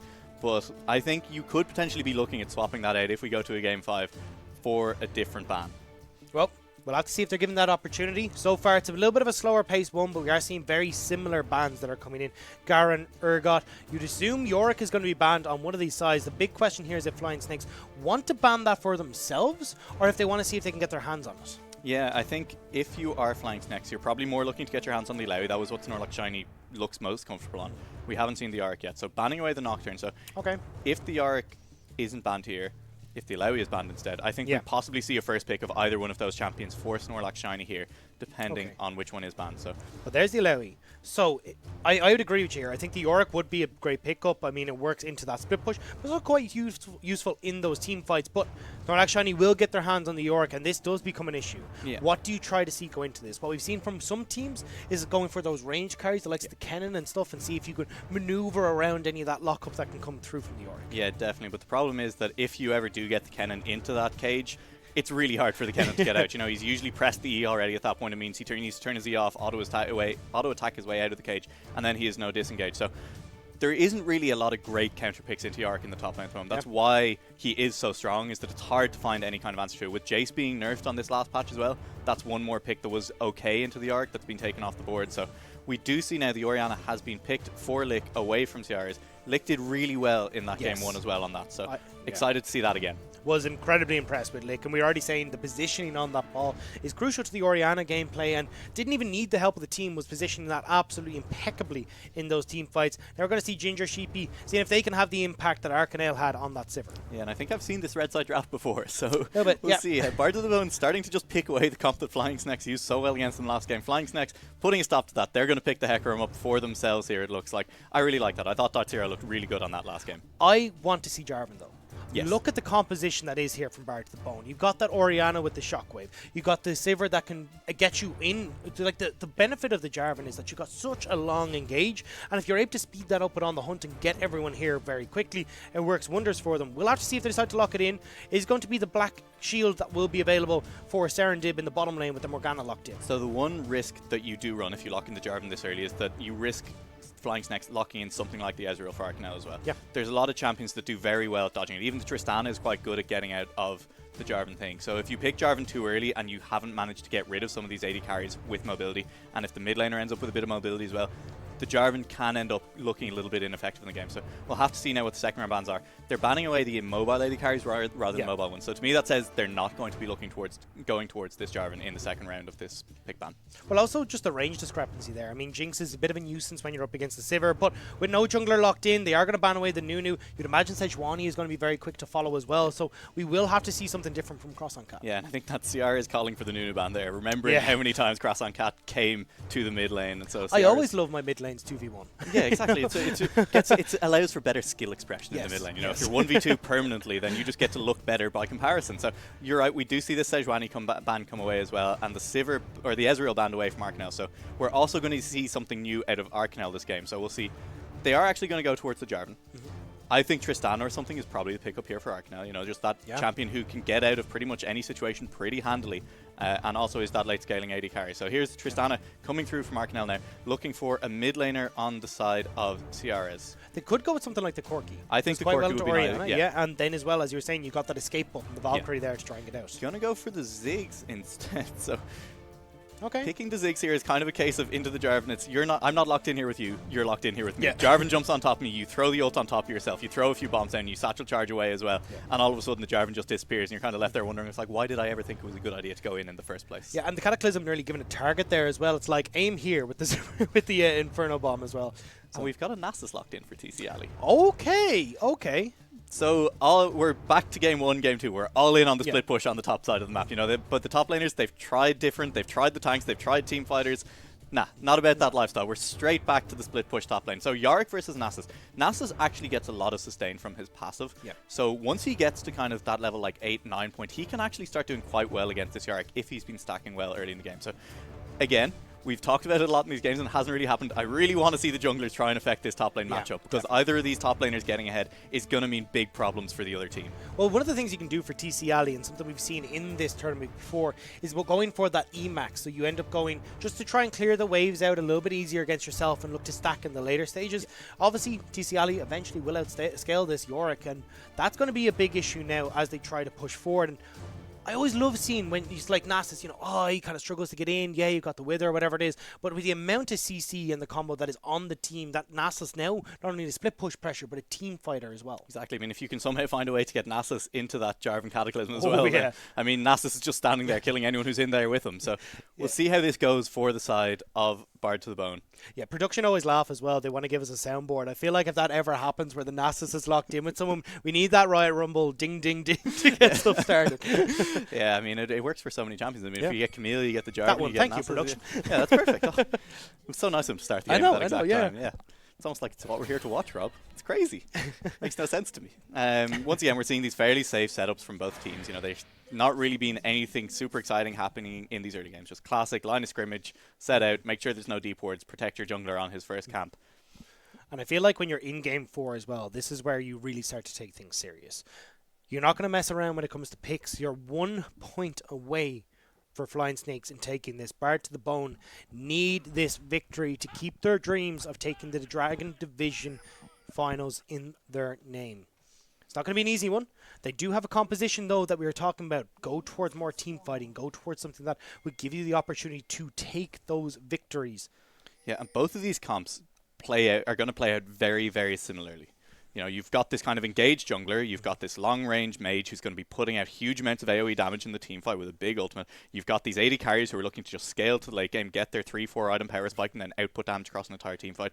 And then you've got a support who kind of can perform either a bit of a disengage or an engage role. And what that means for how this game is going to play out is that whichever team gets ahead is going to have a huge advantage, because if you're playing a split push comp into a team fight comp, you have another avenue to attack if you do fall behind. But when you're playing the same comp as your opponent, if you fall behind, you're going to be in a lot of trouble. Well, speaking of falling behind, Arcanel, actually, they won't manage to proc what they would like, so Arcanel will manage to get out of that. A little bit of a noopsie coming in from the bottom lane from Bard to the Bone. Sierra's forced to flash early, though, as Cross on Cat again being a nuisance in this mid lane. Yeah, and I mean, there was a ward topside there, so Cross on Cat would have been spotted on the way in, but still managing to find the gank, still managing to make it happen on Sierra's. And Cross on Cat really loves these level 2 ganks onto the mid lane. I mean, they've been working out, so why not keep going for them? Speaking of level 2 Dartzero in this bottom lane, will get spotted on a ward, but actually doesn't want to go for it, instead looking towards the scuttle. Yeah, so going to pick up this scuttle, it looks like. So it'll be one scuttle piece for junglers. Cross on Cat still hanging around this mid lane. Sierra is kind of taunting a little bit at this point. I mean, it's good, though. You can see where that ward is for Sierra, so they know what is happening right now. The jungler hasn't left. Okay, cool. They have to either still be looking for this gank, or they've gone towards our blue buff. So I wouldn't be surprised to see Hecarim go in towards their own blue buff on the bottom side of the map. Yeah, that is definitely the correct decision. Now get a little bit of vertical jungling in, and Dartzero will just head straight in towards that blue buff. So steal that away in response to your own blue buff being stolen. And we'll see now. We talked about how this top lane is going to be very important. We do have Cross on Cat now on the top side of the map. He could potentially make those plays on the Jarvan towards the top side. Instead, looking back mid, going back to potentially clear Raptors, might be trying to catch Hecarim on their own blue buff, but blue buff is going to be gone long before you can get over there. We'll try and get over anyway, but as you're saying, it is gone. We'll actually run into Dartzero. Level discrepancy here, and doesn't have the flag and drag to get out. So Cross on Cat will take a lot of damage. Devastating charge will force a flash out of Jarvan. So again, we're seeing these early game plays that could end up netting a few advantages there. Yeah, and it's a little bit of disrespect coming out of Cross on Cat there. You have to expect that the enemy jungler, having spotted you leave mid lane topside, is going to know that they are taking your blue buff. So you have to expect that they're going to make the correct play and go over and take your blue buff. So using the flag to check that when the Hecarim might still be around there was a little bit greedy by Cross on Cat and is punished by having to use their flash. I actually thought they would just throw out the Demacian Sander, just to connect with the Demacian Sander to pull them over the wall, but instead trying to run back towards mid lane means that they will have to burn their flash. Cross on Cat, though, doesn't care. Cross on Cat ain't got no business with their health. They don't mind. They're going to see if they can get in for one more, but do have to be very careful, especially if you got a counter gank. Hecarim is down off of the wolves and will instead go, do you know what? Nope, I'm outie. Yeah, Cross on Cat, not one to be dissuaded by the fact that there's already been 2 or 3 failed ganks mid and that they only have 250 health. Just going to keep hanging around that mid lane. Look, it has to work eventually, right? That just makes sense. And this is the thing, even though you're not seeing the net off, Sierras will have a very small experience advantage there because of all that has been leached by Cross on Cat. So this is actually hurting Lick a little bit. Yeah, definitely. So just some trading going on in the top lane. We can see there that the Nasus is actually going to be maxing that Q. So as you say, the Emax might have been good in this situation. You managed to push out those waves better. It does clear the ghouls a bit better from Yorick, so you can prevent some of that damage coming through. But you can see the sustain just coming through from this Nasus already. Has gone for the door and shield, so hard to burst out for the Yorick. And then that passive means that any poke that you do manage to land on this Nasus won't really ever be sticking. But if you can burst that Nasus down, you will still be able to pick up the kill. Darts here are looking for it. I don't think you want to go underneath that turret, especially with the Wither available. Could net yourself a little bit of a turnaround kill going over towards the Nasus, so we'll just back away. But this does give the opportunity for Cross and Cat to start to farm up to try and get back some of that deficit that they were set behind with. Yeah, and that is one of the interactions that we hadn't really talked about yet, is this Nasus is a really good pick into the Hecarim, because so much of Hecarim's damage comes from his passive, turning movement speed into attack damage. With the Wither from the Nasus, you not only completely destroy any attack speed that the Hecarim has, you also reduce the movement speed by 99% over time, which means that you're losing a huge portion of your damage on this Hecarim at all. Yeah. That devastating charge looking a little bit less devastating. But we'll still have to see if it can have the impact that we want. Cross on Cat once again wants to get in towards this mid lane. I mean, we saw what Lick could do in game 1 with this Orianna. Now trying to see if they're given the opportunity to do so once again. We'll have, in about like 15 seconds, 20 seconds, you will have level 6 hit for Lick. So this could be the opportunity to go for a combo here with that Shockwave. So as you pointed out earlier, Cross on Cat, by spending so much time in this mid lane, is leeching XP away from Lick, so it has taken a little bit of time to get there.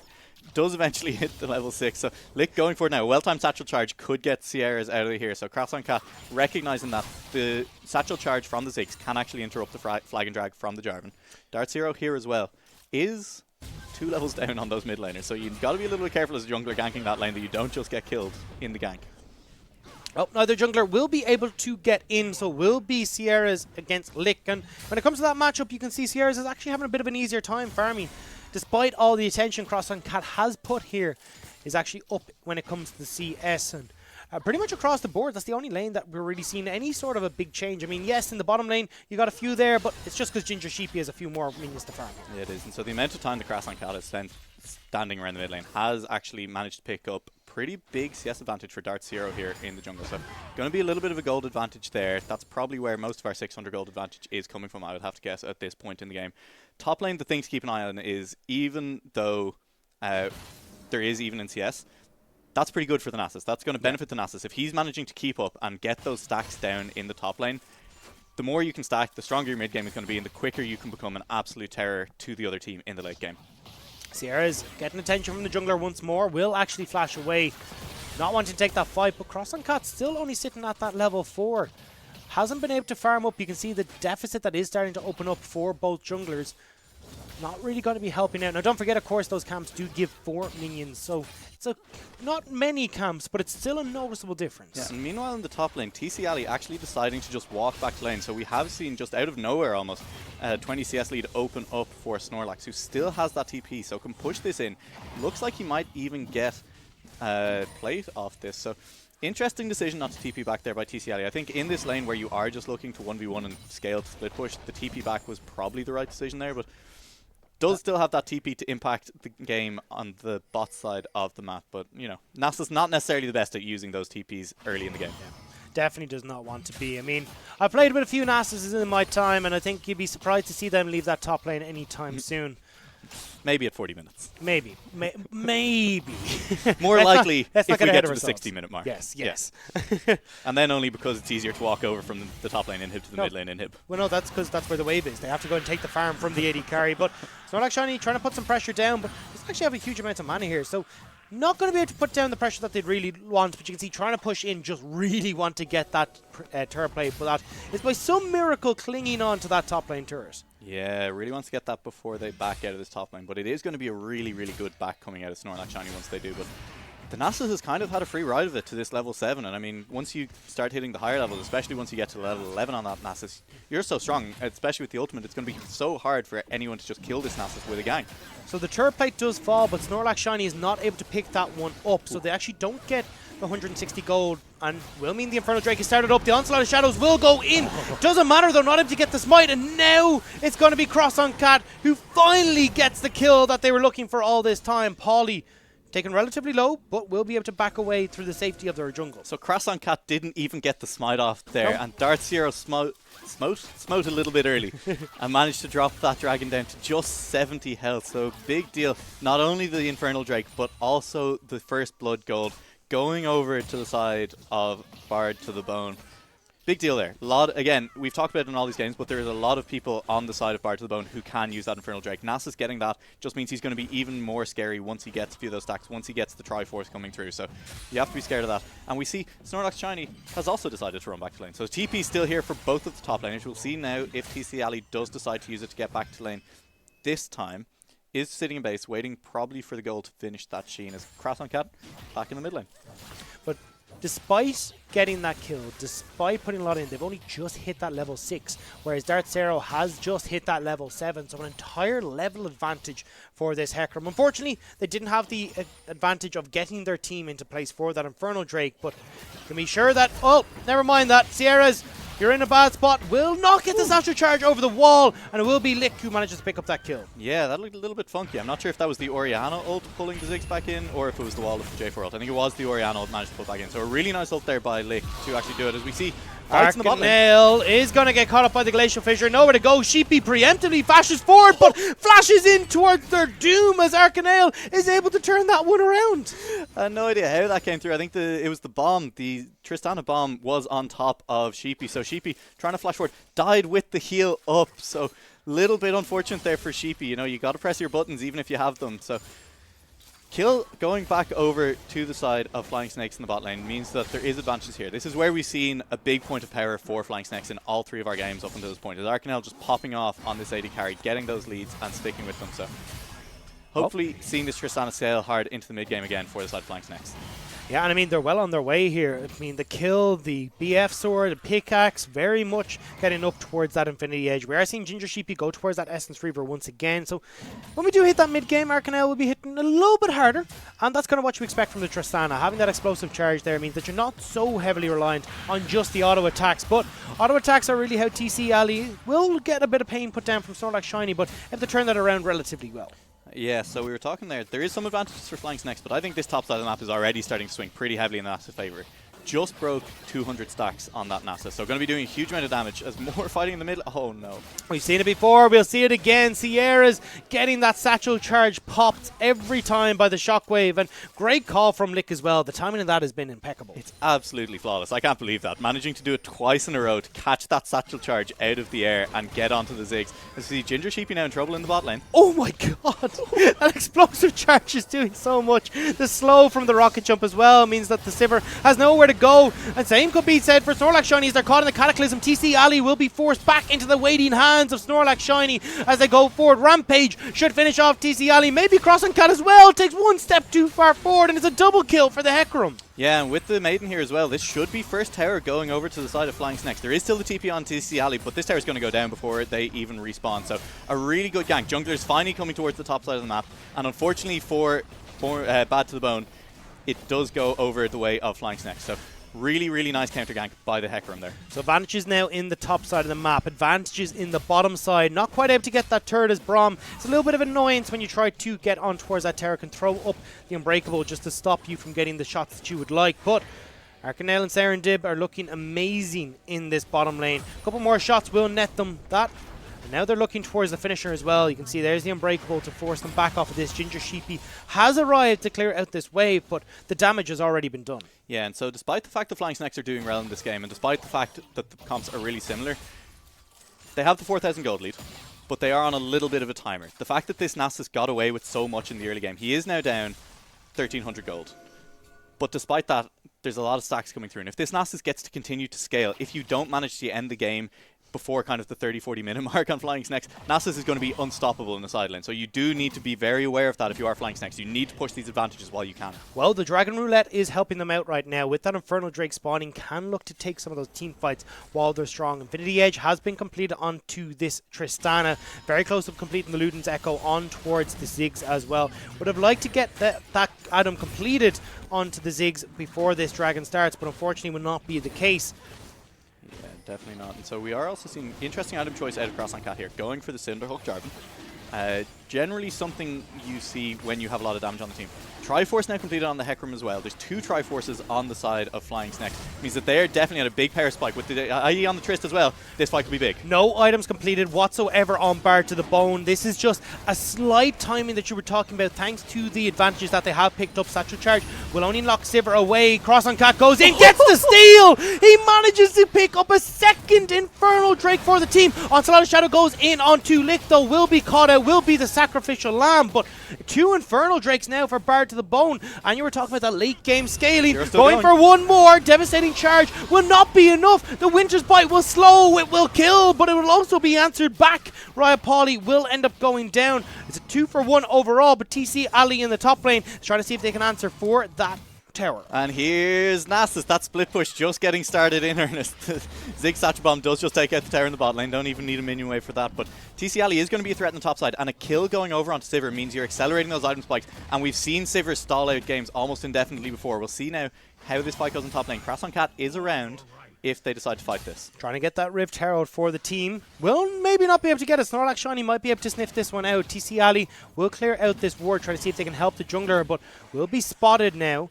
Doesn't have the support of their team. TC Ali may be looking to try and take this fight instead, but needs somebody to try and hit the eye of that Rift Herald, because it's actually dealing quite a bit of damage towards Cross on Cat in this pit. Not having the opportunity means that when it comes to the tussle with the Scuttle, it will actually be the Cat who's got forced to back away. Yeah, so TC Ali able to zone out Snorlax Shiny, but just Cross on Cat taking too much damage there. It's a pity that they couldn't finish that. Hecarim had headed towards the bottom side of the map, and that would have definitely helped them stall out this game even further. What we were saying before is the Sivir getting a kill there is big. Sivir is one of the best champions in the game at actually stalling out games, which will allow this Nasus to potentially scale into the late game split pushing monster that he really wants to become. Okay, gonna see if they can... Oh, they actually do steal that away. Need to be careful though, because with Darth Zero down in this bottom lane, there was always going to be a man disadvantage over towards one of these teams. What? Looks like they're going to be okay for the moment. Yeah, and we were talking as well about the item spikes. That Luden's Echo now finished onto Sierras in the mid lane, so we'll be doing a bit more damage, just adding that extra little AP ratio in onto that Ziggs. The poke coming out of the Ziggs is going to be very, very scary right now at this point in the game. It certainly is, but we'll have to see if they can land it. So far, Lick has done a relatively good job at avoiding that. Cross on Cat may not be so lucky, though, as the binding lands. Everything lands. The onslaught of shadows will even stop them. And Cross on Cat forced to go golden. May actually keep them alive for a little bit, as Lick is trying to get on Sierra as the bombs are doing work. A devastating charge is going to shut them down. A double kill for the Hecarim, but they're not done. TC Ali has teleported in, but will get bound up, will get taken out. The ultimate is popped, but 3 kills over towards his Hecarim now, and Darth Zero is looking to maybe see if they can add one more into the kill list, but will be forced to back away. No more mana means no more rampages, and the pony will be satisfied with the 3 kills. Yeah, and so there we talked about how these team comps are similar. One of the major differences is in the fact that the Jarvan has gone for Cinderhook instead of the Trinity Force, and you can see it. There's just so much more damage coming out of the comp of Flying Snakes right now. It means that they can win that team fight really cleanly, manage to find the pick early on. Lick nearly managed to take out Sierras in the back line, but the whole thing was also a 4v5 as well. I mean, off in the back, you had Snorlax Shiny just focusing down the Rift Herald the whole time. So good things happening for Flying Snakes right now. And we also saw what happens if the Nasus tries to join a team fight too early in the game. Really what you want to be doing as the Nasus right now is just sitting in side lane, farming those stacks up, getting enough gold to get tanky enough that you can use those stacks in the side lane. With the Rift Scuttler now, with the Rift Herald even, now on Snorlax Shiny, we'll be able to put down even more pressure on Nasus inside, and that's a lot of damage coming out after Riot Polly. Yeah, Polly, you got to be careful. It's not the Yorick, it's the Maiden who's doing the work. Heal will be popped to keep them alive. Snorlax Shiny will flash away, but On the Hunt has been popped, trying to see if they can get onto the Braum. Won't be given the opportunity, and 12 stacks go into the back pocket of not into the Ginger Sheepy, into TC Alley. Yeah, so it's one of those things you have to be aware of when you're playing Split Push Champion. Even when you're very strong, if your team doesn't have pressure elsewhere on the map, then you can just be clapped on by 2-3 members. And if you're not far enough ahead to take that fight against 2 or 3 members, you are just going to fall without getting anything accomplished for your team. So Snorlax Shiny a little bit too far pushed up the wave that way. TC Alley managing to get a little bit of extra farm here. So now up to 330 stacks on the Nasus. Getting pretty scary now. We'll be able to do a lot of damage soon. Dartzera wants to see if they can take this fight, though. It is going to be both of the Triforces completed, so a relatively even fight, all things said and done, but nobody really wanting to take them. Shifting Sands is available for TCL if they want to try and take that fight. Yeah, definitely. So looking down at the 80 carries, we are nearly at 2 items for both of those. The Tristana has the 2 kills, but the CS on the Sivir has kept up. So definitely not falling behind on the Sivir. And as we said, I'm looking forward to watching this Sivir stall out a game forever. It's one of the things Sivir has been known for over the past year or two. And it is definitely something that if you're getting into a fight on Flying Snakes, you need to be forcing down that Sivir. You're trying to dodge the Orianna ball. You have to kill the Sivir before all the Boomerang Blades and all the ricochets come across the fight. So there's a lot to be aware of starting a fight on Flying Snakes right now. I think Baron is one of the biggest objectives in this game as well. Actually, Lick will be forced to flash away. Rift Herald is popped in the mid lane. Looks like the attention has been split when it comes to the side of Bar to the Bone. Do we go for Dragon? Do we go for a mid turret? Well, there's no mid turret left at all. Onslaught of Shadows is dodged away. Can they get the steal? Can Cross and Cat add one more? No! Will be picked up by the Hecarim, but now it is going to be the Cat who's put down. Oh, maybe not. Actually flashed away. Arcanel waiting on that rocket jump. Will have it available. Actually, it's a while before that's available. Cross and Cat may have managed to escape. Well. Sierra's is very low. Could actually see maybe Cross and Cat turn on towards the Ziggs. Has that Cataclysm. Looking for the flag and drag over the wall. I was wondering if that Cinderhook was going to try and catch them out there. Managed to dodge away from one. Snorlax Shiny, though, will get the spade and dig a grave for the Jarvan. Brings down the hammer on the head of the Jarvan. So Jarvan finally falling there. It was a good attempt at the steal by Cross on Cat on that Infernal Drag. Unfortunately, with how far ahead Darth Zero's gotten, Darth Zero had a 2-level advantage. So the smite not there for Cross on Cat. And now with the jungler dead on the side of Bard to the Bone, this will potentially be a Baron for Flying Snakes. This is only 20 minutes into the game, though. There's a lot of damage that can come out from the remaining members. You can see how low Snorlax Shiny is going. They can take this fight. Glacial Fissure will split the pit in 2. They need to try and get in, though. Riot Lick is not here. The Baron is so low. There's the engage coming through from Serendip. Will actually be the Baron that goes over towards the Hecarim, but what about the fight? They've managed to take out the Nasus in the engage. Braum will fall as well. They're getting everything. Ginger Sheepy is the only one left. Will get picked up by the Tristana, and now they can turn their attention towards that inhibitor turret in the mid lane. It's incredibly low. Dartzera is splitting up this CS wave so then they can start to push in. There's nowhere for you to hide. Cross and Cat. Everything comes out for Flying Snakes. Yeah, we talked about how Flying Snakes needed to accelerate this game, and they have done it. Just going immediately for that Baron as soon as they take down the jungler of Cross on Cat. You could see how badly TC Alley wanted to get in to steal that, but they ended up dying before anything happened, and it's going to be an inhib off the back of it. Going immediately for the Baron, going immediate for the juggler as well, as now that inhibitor in the mid lane will go down. They're turning their attention towards that bottom lane, and I mean, this is just adding just salt to the wound at this stage. They're already sitting on a ton of gold after all the fights that they have just won, let alone the Baron and those turrets that they've now added to their name. If this is an opportunity, though, for a fight, if they can find the engage, no Glacial Fissure available, but the Cataclysm is there. You can see On the Hunt is popped. They want to take the fight. They want to get onto Arcanel. They will manage to do so. Darth Zero is popped up. The Shockwave will connect onto the Tristana and send them back towards the grey screen. Will be Hecarim next to fall. So they have managed to bite back at the greed that had come through from Flying Snakes. Yeah, 2 big shutdowns go over there to Bar to the Bone, and it's because they hadn't reset. Flying Snakes hadn't backed since the Baron. Since even the Dragon that came before that, they'd gone straight from the Dragon, straight to the Baron, straight to the mid lane inhib, and then bot lane. That's just too many objectives. At some point you need to back, you need to spend all the gold that you have sitting in your inventory and heal up. I mean, they had to have so much gold. We see now Lick trying to find Ciara's here in the top lane. Well, this is the thing. Ciara's hasn't backed either because they were pushing in that top wave. So, going to see if they can get the command dissonance, but not quite able to slow. Now the teleport is coming in from Snorlax Shiny, trying to see if they can get involved in this fight, trying to see if they can push on towards this turret. The backs have come in from the Jarvan and the Sivir. Braum, though, is not here. Going to try and turn their attention towards Lick. Don't forget that Satchel Charge will deal a lot of damage towards these structures when given the opportunity. You can see it has gone down onto the ground, but they're going to back away. Yeah, there's only 2 members of Flying Snakes up here on the top of the map. Everyone else is on the mid lane or on the bottom side of the map or making their way from base. So very intelligent of them to back off at this point early on. But Flying Snakes just need to kind of calm it down right now. They need to take a step back. They have one of the best tower pushing comps I've ever seen. I mean, this Yorick will absolutely destroy towers in the side lane. Ziggs and Tristana are probably the best mid laner and AD carry respectively at actually taking down towers. So if they can just take it back a little bit, just group in the top lane, let your Yorick push in the bot lane, you will absolutely destroy these towers. But instead, they're kind of overextending, get a little bit greedy. Only one member is going forward, or two members are overstaying, and they're not actually able to get these towers in the end. So Baron buff being successfully stalled out here by Bard to the Bone. They have lost a little bit though. They did lose that top lane turret just off of that initial push. And now it's time for round 2. See if they can start to push forward onto this. You can see Cross on Cat, Polly and Lick do want to see if they can get onto Arcanel, who's a bit off on their own. Does have the rocket jump if they do need to keep to safety, but still have to be careful of just how heavy the engage can be from this team. Yeah, and so we see again now, it's the Yorick is pushing the top lane, but there's no pressure anywhere else on the map for the Flying Snakes. It's what we said, is if you're going to split push, you need members pushing things. The Hecarim, in fact, is even backing right now. So, you know, Tristana is going to get this tower in the bot lane, but you're not really going to have the opportunity to push too much further forward, it feels like. You shouldn't be able to get the tower unless you get a really good Morg binding and manage to pick up a couple of kills. I was waiting for that shockwave though. If they'd managed to get onto Arcanel there, might have bought enough time for Cross on Cat to come in off the side. Not wanting to commit that though. Are still waiting for that big team fight to kick off.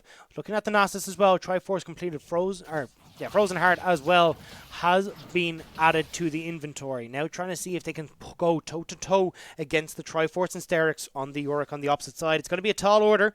Has been stacking relatively well, but it's the time bomb that's ticking away, slowly being diffused by Flying Snakes. Yeah, Flying Snakes looking now, they're going to back off, try and just pick up this Cloud Drake. That is actually not a bad Drake for them, with the Hecarim, with the amount they want to be split pushing. Just having the ability to pull your split pushers back a little bit faster. Having the Hecarim a little bit faster in team fights is definitely good. So Cloud Drake not actually the worst Drake to spawn here after it's already been 3 Infernal, so there's no more option of any more of those. They're finally starting to group around this bottom side of the map, so we'll see now if they can actually break the base with this push. The only thing though is, it is a Hecarim, so the Cloud Drake just gives him extra AD. So exactly, yeah. It's a small, it's not like an Infernal Drake, it's like a Candle Drake. It's a Candle Drake, maybe a match Drake, I'll say. Yeah, what's that in lumens, you know, the unit of measurement of light? Look, I did business, I didn't have to do science, you're the scientist here, but we're going to see the push forward coming in from the side of Bard to the Bone. Defense of the turrets is the name of the game, trying to desperately hold on to this base. They've got themselves in a bit of a pickle in this game for match point coming in for Flying Snakes, and it's looking more and more difficult to try and hold against. They can see it is going to be TC Ali popping the ultimate to try and push forward. Cross on Cat is having difficulty against Snorlax in this top lane. As a couple more swings of that hammer, there it is, will take down the turret. 2 turrets standing, 1 inhibitor turret remains.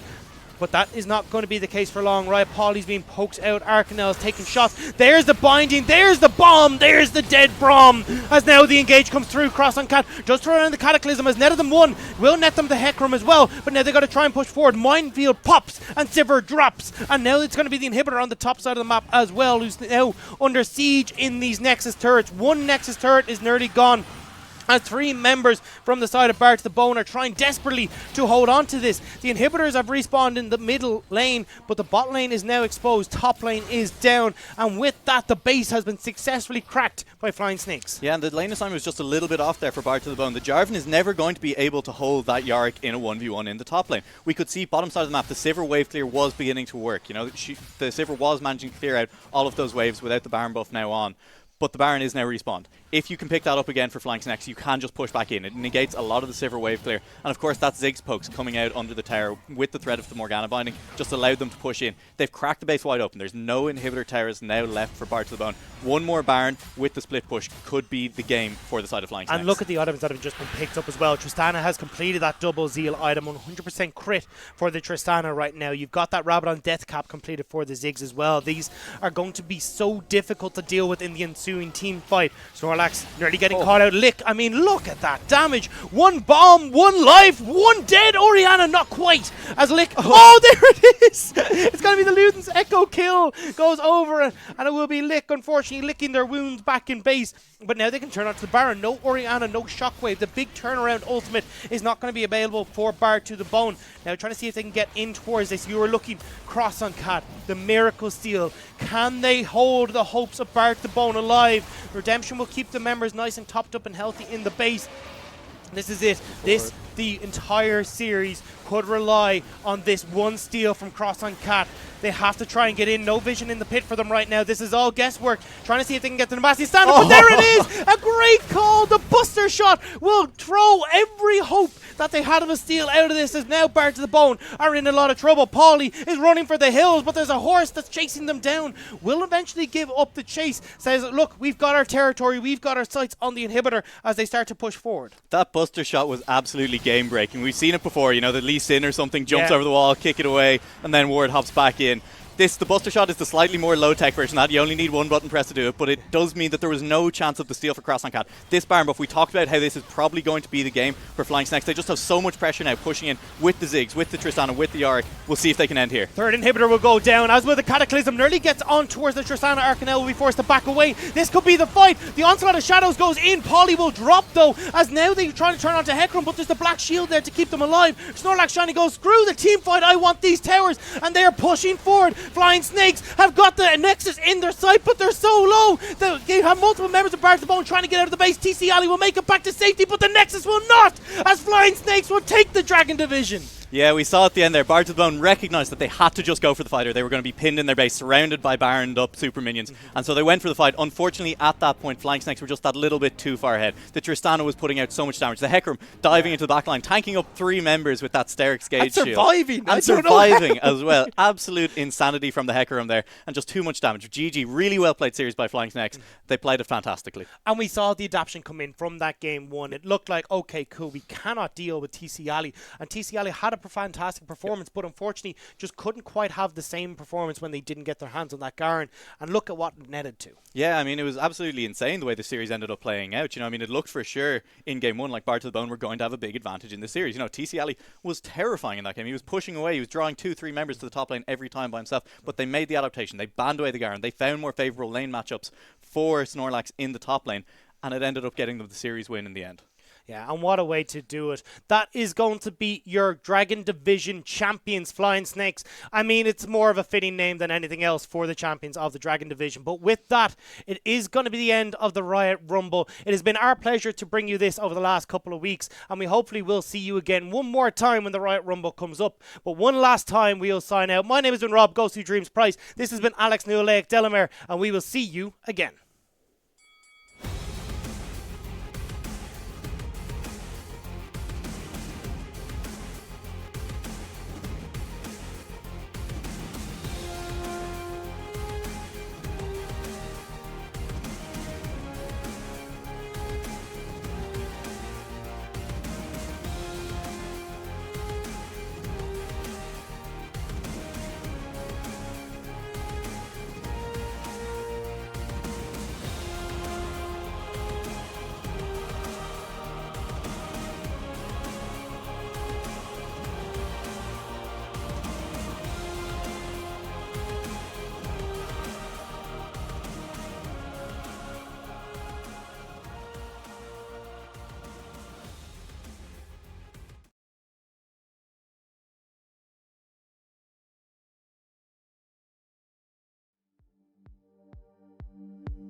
to hold our heads up high and beat the drum to what we love.